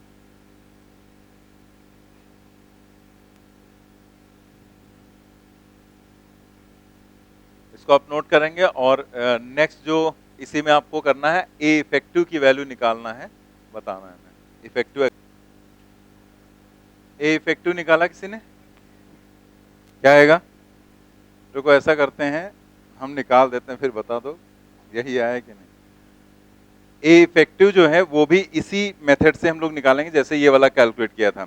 ए इफेक्टिव कैसे हम लोग निकालते हैं, एक्सलेशन वही फोर्स अपॉन मास करके निकाला जाता है। तो एक्सलेशन की डायरेक्शन का force positive, opposite force negative, divided by total mass. तो क्या आया था result, m1 minus m2 upon m1 plus m2 into g, यही तो आया था ना। तो यहां पर आएगा m1 minus m2 divided by m1 plus m2 और इंटू जी। तो जी की जगह पर क्या आ जाएगा, इफेक्टिव।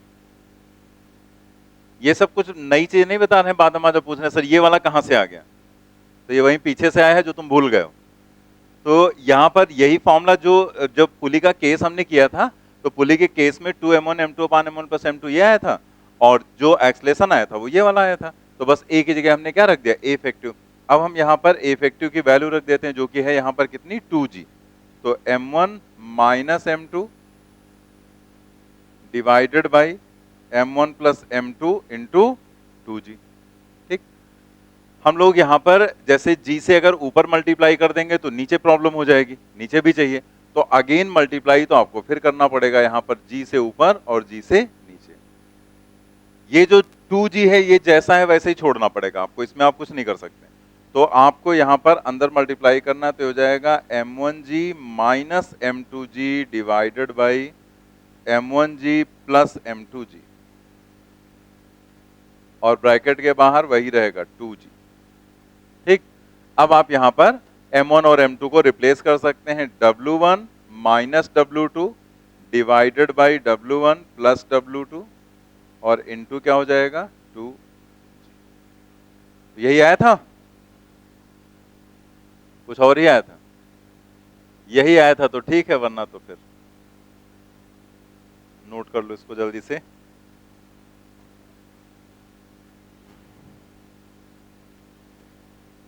नेक्स्ट हम लोग यहाँ से देखते हैं जो क्वेश्चंस हैं, तो मिसलेंस टाइप के प्रॉब्लम्स यहाँ सब पड़े हुए हैं, और ये जो क्वेश्चंस हैं इसमें कुछ क्वेश्चंस तो वैसे जो पीछे हम लोग कॉन्सेप्ट पढ़ चुके हैं उसी पर रहेंगे, लेकिन कुछ में कुछ एक दो पॉइंट आपको अलग से और मिलेंगे, तो वो हम लोग थोड़ा सा देख लेंगे। जैसे स्प्रिंग का केस आ गया, तो स्प्रिंग तो अभी हमने पढ़ाया नहीं, लेकिन यहाँ पर ये केस में स्प्रिंग लगा दिया गया, तो थोड़ा सा इसका एक अलग तरीके से कैलकुलेशन होगा, तो वो हमें समझना है। लेकिन ये जो स्प्रिंग का केस है इसके बारे में थोड़ा सा भी बता देते हैं, बाकी डिटेल में हम लोग आगे पढ़ेंगे वर्क एनर्जी और पावर में।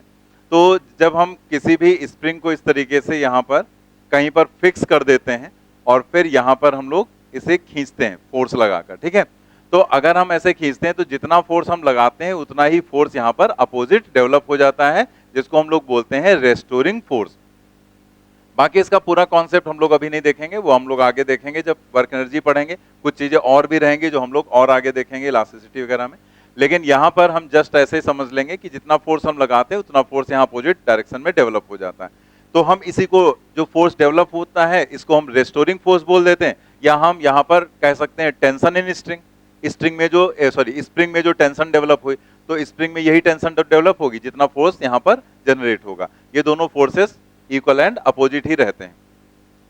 तो बस इतना ही पॉइंट है। और यहां पर ये जो F होता है इसका मैग्नीट्यूड होता है kx। हमने क्या कहा? मैग्नीट्यूड। मतलब अगर हम इसे प्लस kx लिखेंगे तो इसे माइनस kx लिखते हैं। तो ये प्लस kx ही लिखा जाता है और इसको माइनस लिखते हैं। रीजन क्या है कि अगर आप ऐसे खींचेंगे तो इसका डिस्प्लेसमेंट इस डायरेक्शन में होगा ना। तो अगर डिस्प्लेसमेंट इस डायरेक्शन में होगा तो ये वाला जो F होगा वो x के अपोजिट होगा ना। तो हम यहां पर क्या लगाएंगे? माइनस। लेकिन माइनस साइन सिर्फ डायरेक्शन को शो करता है। तो अगर कहीं किसी क्वेश्चन में आपको डायरेक्शन दिखानी तो सीधे डायरेक्शन दिखा, तो माइनस लगाना थोड़ा जरूरी है।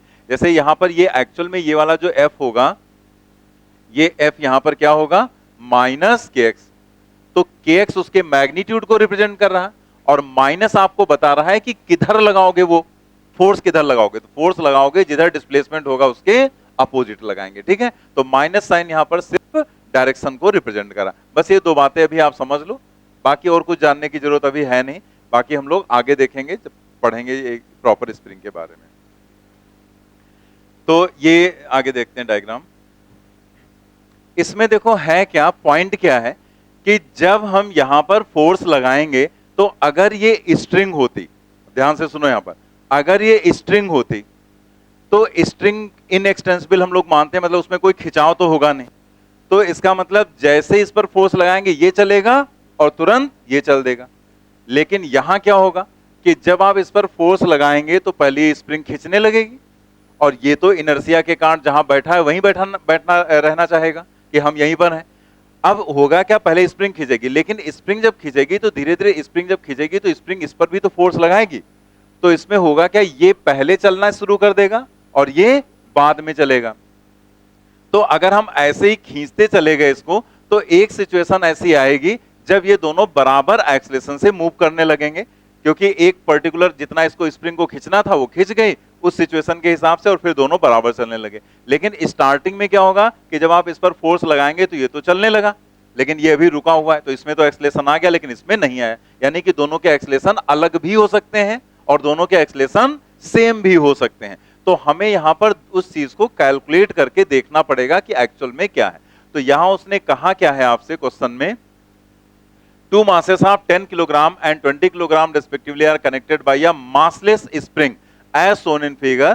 A force of 200 Newton acts on the 20 kilogram mass at the instant shown 10 kilogram mass has acceleration 12 meter per second square. उसने कहा जो 10 वाला है इसका एक्सेलरेशन कितना है, 10 वाले का एक्सेलरेशन उसने कितना दिया, 12।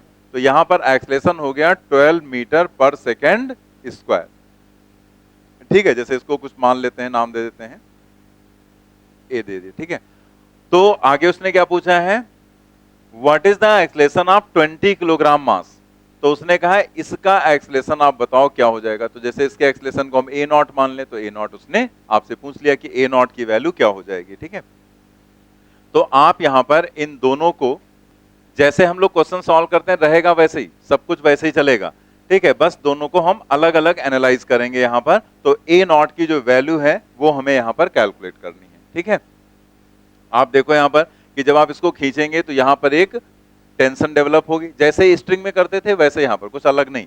तो यहां पर वो टेंशन क्या हो जाएगी, टी, और यहां पर वो टेंशन क्या हो जाएगी, टी। बस उस टी को जरूरत पड़ने पर हम kx भी लिख सकते हैं। अगर कोई एक्सटेंशन वगैरह दिया गया, अभी अगले क्वेश्चन में आएगा, तो हम उस टी को kx भी लिख सकते हैं क्योंकि वो रेस्टोरिंग फोर्स के बराबर ही रहेगा।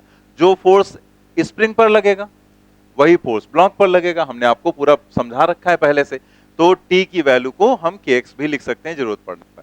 अब देखो यहां पर क्या करेंगे, अगर हमें ये टी पता चल जाए तो हमें ये ए नॉट पता चल जाएगा जब हम इसके लिए इक्वेशन लिखेंगे। और टी यहां से पता कर सकते हैं कैसे, हम अगर लिखें फॉर ए वाले ब्लॉक के लिए अगर हम टी लिखें तो ये टी अपने पीछे कितना मास खींच रहा है, 10। तो आप क्या लिखोगे, 10 into A, that is 10 into 12, यानी कि क्या हो जाएगा 120 न्यूटन। अब ऐसे लिख लो बी के लिए, कुछ अलग कॉन्सेप्ट नहीं आएगा, बस वो स्प्रिंग का थोड़ा सा पॉइंट था, वही हमें समझना था। अब यहां पर लिखो, इसके लिए लिखेंगे तो इसमें क्या है, एफ जो है वो कितना है 200 न्यूटन, तो एफ है एक्सेलेरेशन की डायरेक्शन में, तो हम क्या लिखेंगे एफ को प्लस और उसके अपोजिट क्या है टी, तो टी को हम लिखेंगे, टी को हम लोग क्या लिखेंगे माइनस में, तो F minus T is equal to mass into acceleration, यानी कि ये हो जाएगा equal to 20 into A nought. F की वैल्यू क्या है 200 माइनस टी की वैल्यू क्या है 120 जो ऊपर निकाला हमने, और यहां से क्या आ जाएगा 20 इंटू ए नॉट। ये अगर हम सॉल्व करें तो कितना आ जाएगा 80, तो 80 is equal to 20 into A nought, that is A not is equal to 4 metre per second square. ठीक है, तो अगर जिस समय इसका एक्सेलेरेशन 12 हो चुका होगा, जैसे ही स्टार्टिंग में शुरुआत में तो ये चलना स्टार्ट करेगा, ये रखा रहेगा, फिर धीरे धीरे दोनों मूव करने लगेंगे, फिर जब ये 12 मीटर पर सेकेंड स्क्वायर से चल रहा होगा तो उस समय इस वाले 20 किलोग्राम वाले का जो एक्सेलेरेशन होगा वो कितना होगा 4 मीटर पर सेकेंड स्क्वायर। तो देखो वैसे स्ट्रिंग के केस में दोनों के एक्सेलेरेशन सेम रहते थे, लेकिन यहां पर दोनों के एक्सेलेरेशन सेम नहीं है, बल्कि डिफरेंट डिफरेंट एक्सेलेरेशन आ रहे हैं। सेम भी हो सकते हैं, एक क्वेश्चन में आएगा, अभी नोट कर लेंगे इतना। चलिए नेक्स्ट क्वेश्चन हम लोग देखते हैं यहां पर, if the spring constant of the spring in figure is 100 Newton per meter, extension produced in it is, if the spring constant of the spring in figure is 100 Newton per meter, extension produced in it is nearly। अब देखो यहां पर जो spring constant है वो दिया गया है 100 न्यूटन पर मीटर। अभी हमने आपको बताया था ना F is equal to K x, तो उसमें जो K होता है उसको हम फोर्स कांस्टेंट या स्प्रिंग कांस्टेंट बोलते हैं, तो वो यहाँ दिया गया है कितना 100 न्यूटन पर मीटर, और इसने एक्सटेंशन पूछा है क्या हो जाएगा। तो आप यहाँ पर सोचो कि ये यहाँ पर 2 किलोग्राम है, ये 1 किलोग्राम है, तो ये जाएगा नीचे और ये जाएगा यहाँ पर ऊपर की तरफ, तो यहाँ पर ये जाएगा नीचे और ये जाएगा ऊपर, तो एक यहाँ पर टेंशन जनरेट हो जाएगा, ठीक है टी, और यहाँ पर भी वही टेंशन टी रहेगा, यहाँ पर भी वही टेंशन टी रहेगा, यहाँ पर भी वही टेंशन टी रहेगा। टी का फॉर्मूला हमें पता ही है, क्या फॉर्मूला होता है 2m1m2 अपान m1 प्लस m2 इंटू जी, और टी आपको अगर पता चल गया तो आपको एक्सटेंशन पता ही चल जाएगा, क्योंकि हम टी को लिख सकते हैं के एक्स के बराबर। बस वही तो करेंगे भाई, स्प्रिंग है तो स्प्रिंग में जो टेंशन होगी वो किसके बराबर होगी, के एक्स के बराबर, जितना एक्सटेंशन वहां पर हो जाएगा, क्योंकि स्प्रिंग खिंच भी जाएगी ना, जैसे ये मूव करेगा तो स्प्रिंग में खिंचाव भी तो होगा, तो वही एक्सटेंशन पूछा गया। तो जस्ट पहले आप टी लिखो यहाँ पर, टी इज इक्वल टू हो जाएगा 2m1m2, इसीलिए ये वाला फॉर्मूला आपसे हमने कहा था याद करने को, देखो कई अलग अलग टाइप के क्वेश्चंस में यूज होता जा रहा है। तो m1 प्लस m2 और इंटू जी, सॉल्व कर लेते हैं। 2m1 की वैल्यू कुछ भी मान लेते हैं 1 and 2 divided by 1 plus 2 into g की वैल्यू 10, तो कितना जाएगा ये 40 डिवाइडेड बाई 3 आ जाएगा, ये आ गया टी यहाँ पर। अब ये जो टी है इसी को हम लोग रख देंगे, now T is equal to K X, therefore x is equal to T divided by K, तो t की जगह रखेंगे 40 डिवाइडेड बाई 3 और k की जगह पर 100, तो ये आ जाएगा 40 डिवाइडेड बाई 3 इंटू 100, और ये होगा मीटर में, लेकिन ऑप्शंस दिए गए सेंटीमीटर में, तो इसको हम 100 से मल्टीप्लाई कर दें, तो 40 डिवाइडेड बाई 3 इंटू 100 और ऊपर भी रहेगा इंटू 100, दैट मीन्स ये हो जाएगा सेंटीमीटर में।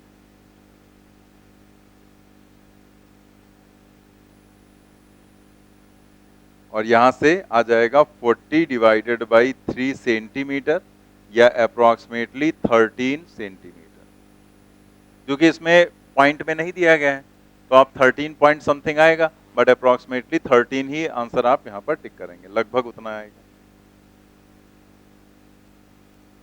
कभी भी एग्जाम में अगर कोई भी क्वेश्चन आप कर रहे हैं तो वहां पर आपको एक जैसे आंसर तो आ रहा पॉइंट में, लेकिन वहां पर आपको ऐसे पॉइंट में नहीं दिया गया आंसर, ऐसे दे दिया गया, तो जो अप्रोक्सीमेट आंसर होगा राउंड ऑफ करके जो हम लोग निकालते हैं उस आंसर को वहां पर टिक करेंगे।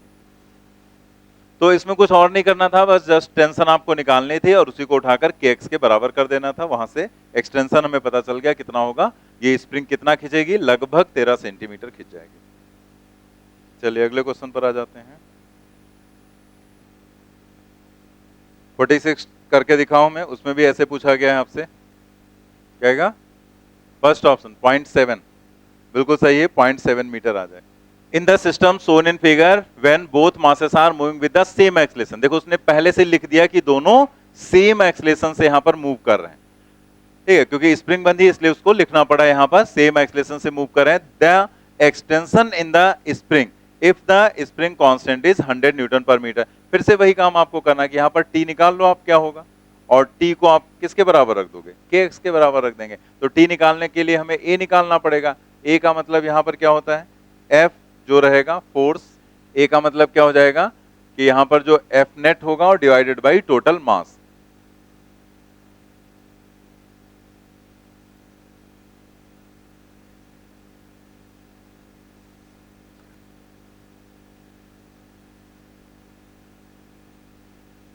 तो कितना जाएगा यहां पर 210 एंड डिवाइडेड बाई टोटल मास कितना है 35, ठीक है। तो ये आ गया यहां पर एक्सेलरेशन। अब आपको यहां पर टी निकालना है, तो आप टी कोई भी निकाल सकते हैं, तो जैसे जो एक्सेलरेशन की डायरेक्शन में हो डायरेक्ट मेथड में वही चूज कर लेते हैं। तो टी यहां पर अपने पीछे खींच रहा है 15 किलोग्राम को, तो 15 इंटू ए हो जाएगा,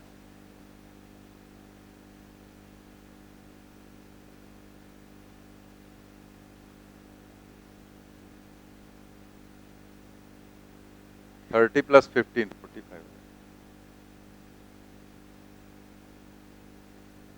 45 हो जाएगा यहाँ पर। अगर 30 है तो यहाँ पर क्या हो जाएगा 30 प्लस 15 यानी कि 45। तो 15 ए हो जाएगा, तो हम 15 इंटू 210 एंड डिवाइडेड बाई 45 कर देंगे। तो यहाँ से ये 3 से कैंसिल होगा, यानी कि आ जाएगा t इज इक्वल टू 70, और t की जगह क्या रख देंगे kx। तो kx इज इक्वल टू 70, यानी कि x इज इक्वल टू आ जाएगा 70 डिवाइडेड बाई k, या 70 डिवाइडेड बाई 100 दिया गया है, तो ये आ जाएगा 0.7 मीटर। फर्स्ट ऑप्शन हो जाएगा। नोट कर लिया आपने। नेक्स्ट देखते हैं question number 47। A balloon of gross weight W Newton descends with an acceleration f meter per second square. The weight that must be thrown out in order to give the balloon in equal upward acceleration will be।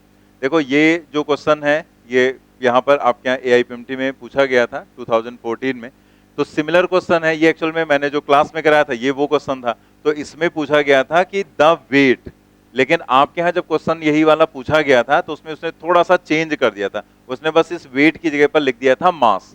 तो आपको यहां पर भी पहले मास ही निकालना पड़ेगा, wait तो हम बाद में निकाल पाएंगे, मास निकाल लेंगे और मास को ही जी से मल्टीप्लाई कर दो तो वो क्या बन जाएगा, वेट बन जाएगा। तो दैट मीन्स हमें मास कैलकुलेट करना, तो आपके यहाँ वेट ना पूछकर उसने सीधे मास पूछ दिया था, इसमें एक दो लाइन एक्स्ट्रा आपको लिखनी पड़ेंगी बस।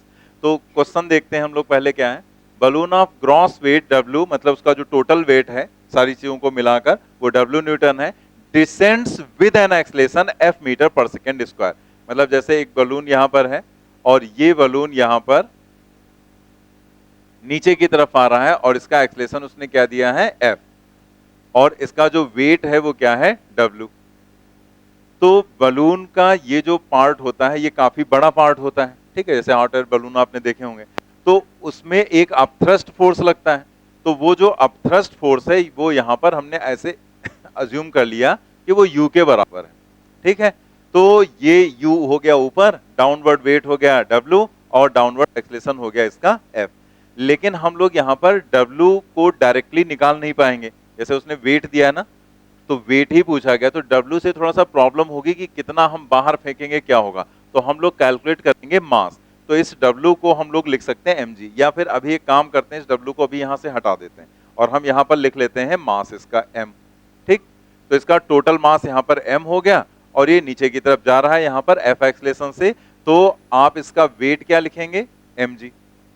मास अगर m है तो वेट क्या हो जाएगा mg। तो हम इसकी इक्वेशन लिखेंगे तो क्या लिखेंगे, एक्सेलरेशन की डायरेक्शन का force positive, opposite force negative, मतलब u, and that is equal to mass और इनटू एक्सेलरेशन ये बन गई हमारी एक इक्वेशन, ठीक है। mg minus u is equal to m into F, ये हमारी एक इक्वेशन बन गई। फिर उसने क्या कहा कि इसमें से हमने कुछ वेट निकालकर बाहर फेंक दिया, ठीक है। जैसे इसमें से कुछ वेट, ये था बलून, तो बलून में आपने आपने यहां पर क्या फेंका, वेट फेंका है ना। तो वेट अगर आप फेंकेंगे तो उससे अपथ्रस्ट पर इफेक्ट नहीं पड़ेगा, क्योंकि वो तो ये जो यहां पर बना हुआ है ना, ये जिसमें एयर भरी है, इसकी वजह से अपथ्रस्ट होगा ना। तो आपने यहां पर कुछ पार्ट बाहर फेंक दिया। तो जैसे सपोज कर लिया आपने इसमें से एक मास निकाला स्मॉल m और उसको आपने बाहर फेंक दिया, तो वो यही पूछ रहा है कि कितना मास आपको फेंकना पड़ा। तो आपने इसको फेंक दिया बाहर, तो जब बाहर फेंकेंगे तो इसका बचेगा कितना, यहां पर m माइनस m, ये बचेगा। तब ये डाउनवर्ड वेट क्या हो जाएगा, m माइनस m इंटू जी हो जाएगा। और इस कंडीशन में यहां पर जैसे ये जा रहा था नीचे की तरफ पहले, लेकिन उसने कहा कि कितना आप फेंक दो कि वो इक्वल अपवर्ड एक्सलेशन, ठीक है। द बलून, यहां पर क्या कहा गया, the weight that must be thrown out in order to give the balloon an equal upward acceleration will be, मतलब वैल्यू वही रहेगी, बस वो वैल्यू जो एफ है, और उसकी वजह से ये अब नीचे नहीं बल्कि किधर जाएगा, यहां पर अब ये ऊपर जाएगा। और किस एक्सलेशन से, एफ एक्सलेशन से।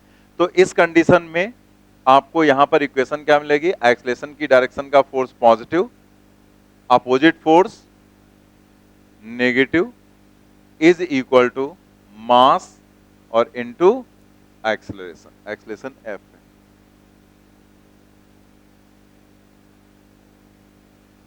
ये हो गई सेकेंड इक्वेशन, ठीक। बस यही तो क्वेश्चन था कि उसने कहा था कि यहां पर एक बलून है जो m मास का, अगर उसको हमने मान लिया तो वो नीचे की तरफ जा रहा था।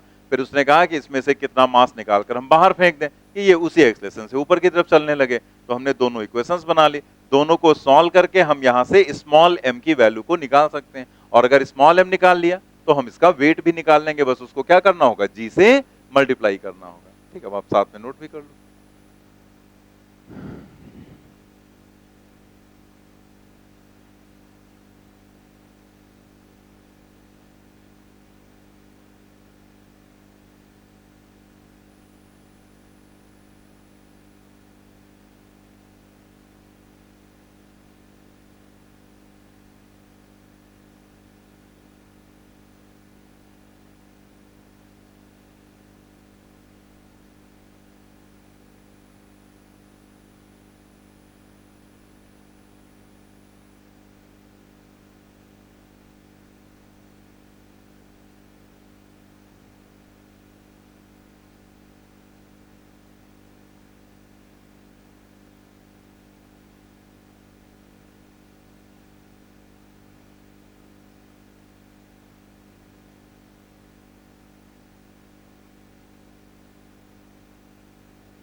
इतना नोट कर लो जल्दी से, फिर इसी को सॉल्व करके हम लोग को स्मॉल m निकालना है।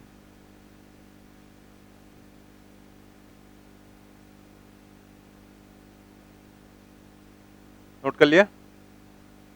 तो यहां पर हमने इन दोनों इक्वेशंस को लिखा, पहली इक्वेशन दूसरी इक्वेशन। इसमें से अगर आप देखो तो minus you plus you cancel हुआ, ये लिखा हमने mg, और फिर इसे हमने ओपन कर दिया। तो जब ओपन करेंगे तो माइनस mg और माइनस माइनस प्लस mg हो जाएगा। और यहां पर ये हमने लिखा mf, और यहां जब मल्टीप्लाई करेंगे तो m इंटू एफ और minus small m into F, capital में स्मॉल m ध्यान से आपको बनाना है, ठीक है। तो यहां पर mg और mg हो गया कैंसिल। अब बचा क्या, वो हमें लिखना है। तो इधर तो बच रहा है mg, यहां पर mg बचा ना, और इधर क्या बच रहा है, 2mf हो जाएगा। This is equal to 2mf और माइनस ये हो गया, ठीक है। तो ये इधर ले आएंगे तो इसमें से m कॉमन ले लेंगे, तो साथ में ही तो g प्लस f हो जाएगा, और ये क्या हो जाएगा, 2mf हो जाएगा। तो यहां से स्मॉल m की वैल्यू आ गई 2mf divided by g plus f, ठीक।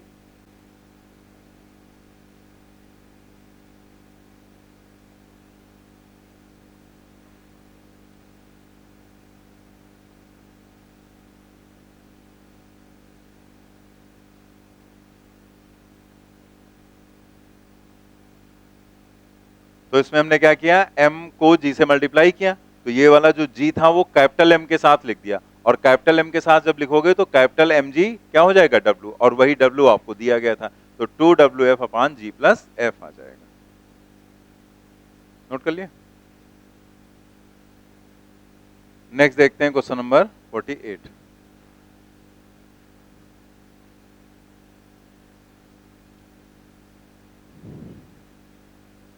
नंबर का क्वेश्चन पढ़ते हैं। In figure mass m is lifted up by attaching a mass 2m to the other end of the string, while in figure B m is lifted by pulling the other end of the string with a constant force F is equal to 2mg। then मतलब उसने कहा क्या कि एक में तो ये m और 2m है, तो इस 2m की वजह से ये m ऊपर की तरफ उठ रहा है, और दूसरे में ये 2mg फोर्स लगाकर m को ऊपर की तरफ खींचा जा रहा है।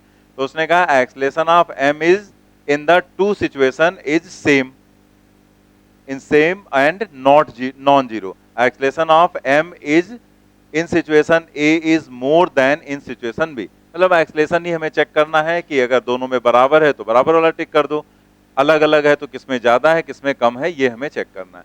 तो आपको यहाँ पर बताना है कि एक्सलेशन बराबर होगा या कुछ अलग होगा। एक्सलेशन जैसे अगर ऐसे नॉर्मली आप देखो यहाँ पर तो ऐसा लगेगा कि दोनों में सेम ही तो आएगा। जैसे यहां पर अगर आप देखो तो 2mg इसमें भी तो हो जाएगा, और यहां पर क्या हो जाएगा mg, और इसमें भी यहां पर डाउनवर्ड है mg और इसमें है 2mg। तो यहां पर जो एक्सलेशन और यहां पर एक्सलेशन वो लगेगा दोनों में सेम ही तो होना चाहिए। जब 2mg mg 2mg mg है तो यहां पर सेम होना चाहिए, लेकिन अगर आप कैलकुलेट करो तो पता चलेगा। आपको यहां पर कंडीशन ये दी गई थी a एंड b की, फिगर a फिगर b, ठीक है। तो इसको हम a मान ले रहे हैं और इसको हम मान ले रहे हैं ए बी। तो अब जरा ए कैलकुलेट करते हैं। तो ए कैसे कैलकुलेट करेंगे, एक्सलेशन की डायरेक्शन का force positive 2mg minus opposite force negative divided by total mass 2m plus m, कितना आ जाएगा 3m। तो ये सॉल्व होकर कितना आ जाएगा 2mg माइनस mg, यानी कि mg डिवाइडेड बाई 3m, और ये आ जाएगा कितना g डिवाइडेड बाई 3। लेकिन जब आप इसमें सॉल्व करेंगे ए बी तो आप लिखेंगे एक्सलेशन की डायरेक्शन का force positive opposite force negative. यहां तक तो सब ठीक था, जैसे इसमें लिखा वैसे उसमें लिख दिया। डिवाइडेड बाई लिखेंगे टोटल मास, तो यहां तो सिर्फ एक ही मास दिख रहा है ना, ये तो उतने अमाउंट का फोर्स है। जैसे अगर यहां पर 2mg तो हमने मास लगाकर वो जनरेट किया, तो मास भी है यहां पर और साथ में उसकी वजह से फोर्स लग रहा है, लेकिन यहां मास हमने गायब कर दिया। जैसे मान लिया इसकी वैल्यू 10 न्यूटन हो, तो हम 10 न्यूटन मास की वजह से नहीं बल्कि खाली डायरेक्ट 10 न्यूटन वहां पर अप्लाई कर देंगे, तो इसमें मास तो सिर्फ m ही रहा ना, ठीक है। और जब मास m है तो ये हो जाएगा mg divided by m that is equal to, यानी कि इसमें एक्सलेशन कम है और उसमें एक्सलेशन ज्यादा, तो डिफरेंट रहेगा और एक्सलेशन ए वाले में ज्यादा होगा और बी वाले में कम। तो इसमें यानी कि acceleration of m in situation A is less then in situation B, यही थर्ड ऑप्शन यहां पर करेक्ट हो जाएगा। नोट करेंगे, नोट कर लेना सभी ने। नेक्स्ट देखते हैं। A 10 kilogram stone is suspended with a rope of breaking strength 30 kilogram weight, the minimum time in which the stone can be raised through a height 10 metre starting from rest is. मतलब आप यहां पर ऐसे समझ लो कि एक इस तरह से यहां पर स्ट्रिंग थी और उसमें एक यहां पर स्टोन बांध दिया गया। अब इसको ऊपर ले जाना है, और कितना, पूरे सिस्टम को उठाकर ऊपर ले जाना है 10 मीटर की ऊंचाई तक, लेकिन स्टार्टिंग फ्रॉम क्या कहा गया है, रेस्ट, ठीक है, स्टार्टिंग फ्रॉम रेस्ट। तो इनिशियल वेलोसिटी हो गई 0। तो जैसे अगर आप खुद ले जा रहे हैं तो खुद लेकर अगर आप जा रहे हैं तो इस तरह से यहां पर जो एक्सलेशन होगा उसको आप ए मानोगे ना, तब मोशन अंडर ग्रेविटी तो लगेगा नहीं, तब तो स्ट्रेट लाइन मोशन की कंडीशन लगेगी, क्योंकि हम आपको बता चुके हैं कि मोशन अंडर ग्रेविटी का केस जो जी वाला है वो तब लगता है जब आप उसको फ्री छोड़ दो, आप खुद ना ऊपर फोर्स लगाओ या नीचे ले जाओ, तब उसमें रहेगा। तो यहां पर हम लोग यूज करेंगे एस, या सिंबल चाहे एच बना लो, उससे कोई प्रॉब्लम नहीं। H is equal to u t and plus half a t square. तो इनिशियल वेलोसिटी तो 0 है, तो यहां से t की वैल्यू आ जाएगी 2h divided by a root में। अब अगर आप चाहते हैं टाइम को मिनिमम, तो h तो उसने फिक्स कर दिया, कितना जाना है 10 मीटर, तो अगर 10 मीटर ही जाना है तो ये तो फिक्स हो गया, तो इसका मतलब अगर ये मिनिमम है तो ए क्या होना चाहिए, मैक्सिमम। तो ये हमें ये बता रहा है कि टी मिनिमम करने के लिए आपको यहां पर क्या चाहिए, 2h a मैक्सिमम। अब ये मैक्सिमम वैल्यू क्या होगी वो हम इधर अलग से निकाल देते हैं। आपको ब्रेकिंग स्ट्रेंथ का कॉन्सेप्ट बताया गया था कि अगर आप किसी चीज को ऊपर की तरफ जाते हैं लेकर, या फिर आप चढ़ना स्टार्ट करते हैं, तो उन कंडीशंस में जो भी यहां पर टेंशन डेवलप होगा वो टेंशन डेवलप होगा mg प्लस ए। जी प्लस ए हो जाता ना, यानी कि टेंशन बढ़ जाता है। तो mg प्लस एम ए, यहां पर जैसे हम लोगों ने वो बॉडी को जो क्लाइंबिंग वाला केस था वो हम लोगों ने किया था, तो ऐसे लिख लेते हैं mg and plus m a, ये हो जाएगा ना। तो अगर हम यहां पर t की जगह पर रखेंगे tb, मतलब उसकी ब्रेकिंग स्ट्रेंथ, तो a की जगह पर क्या रखते हैं, a मैक्सिमम, कि इससे ज्यादा हम यहां पर नहीं कर सकते, क्योंकि अब अगर हमने एक्सेलेरेशन बढ़ा दिया तो टेंशन बढ़ेगी और ब्रेकिंग स्ट्रेंथ को क्रॉस कर जाएगी और ये स्प्रिंग ब्रेक हो जाएगी। तो हम मैक्सिमम कितना एक्सेलेरेशन कर सकते हैं वो यहां से निकालेंगे और उसको यहां पर उठाकर हम रख देंगे। तो यहां पर टीबी ब्रेकिंग स्ट्रेंथ क्या है, 30 किलोग्राम वेट, यानी कि 30g हो जाएगा। किलोग्राम वेट बता चुके ना, किलोग्राम वेट का मतलब जी से मल्टीप्लाई कर दो तो वो न्यूटन में कन्वर्ट हो जाता है। और मास कितना आपको दिया गया है, 10 किलोग्राम, तो ये 10g हो जाएगा and this is equal to 10 into a max. तो ये 20g is equal to 10 a max, या फिर यहां से ए मैक्स की वैल्यू निकल आएगी, कितनी आ जाएगी, 2g। 2g का मतलब 20 मीटर पर सेकेंड स्क्वायर। अब यही वैल्यू बस आपको यहां पर रख देनी, तो रख देते हैं यहां पर 2 इंटू एच कितना है 10 और ए मैक्स कितना है 20, तो 1 आ जाएगा 1 सेकेंड, नोट कर लो।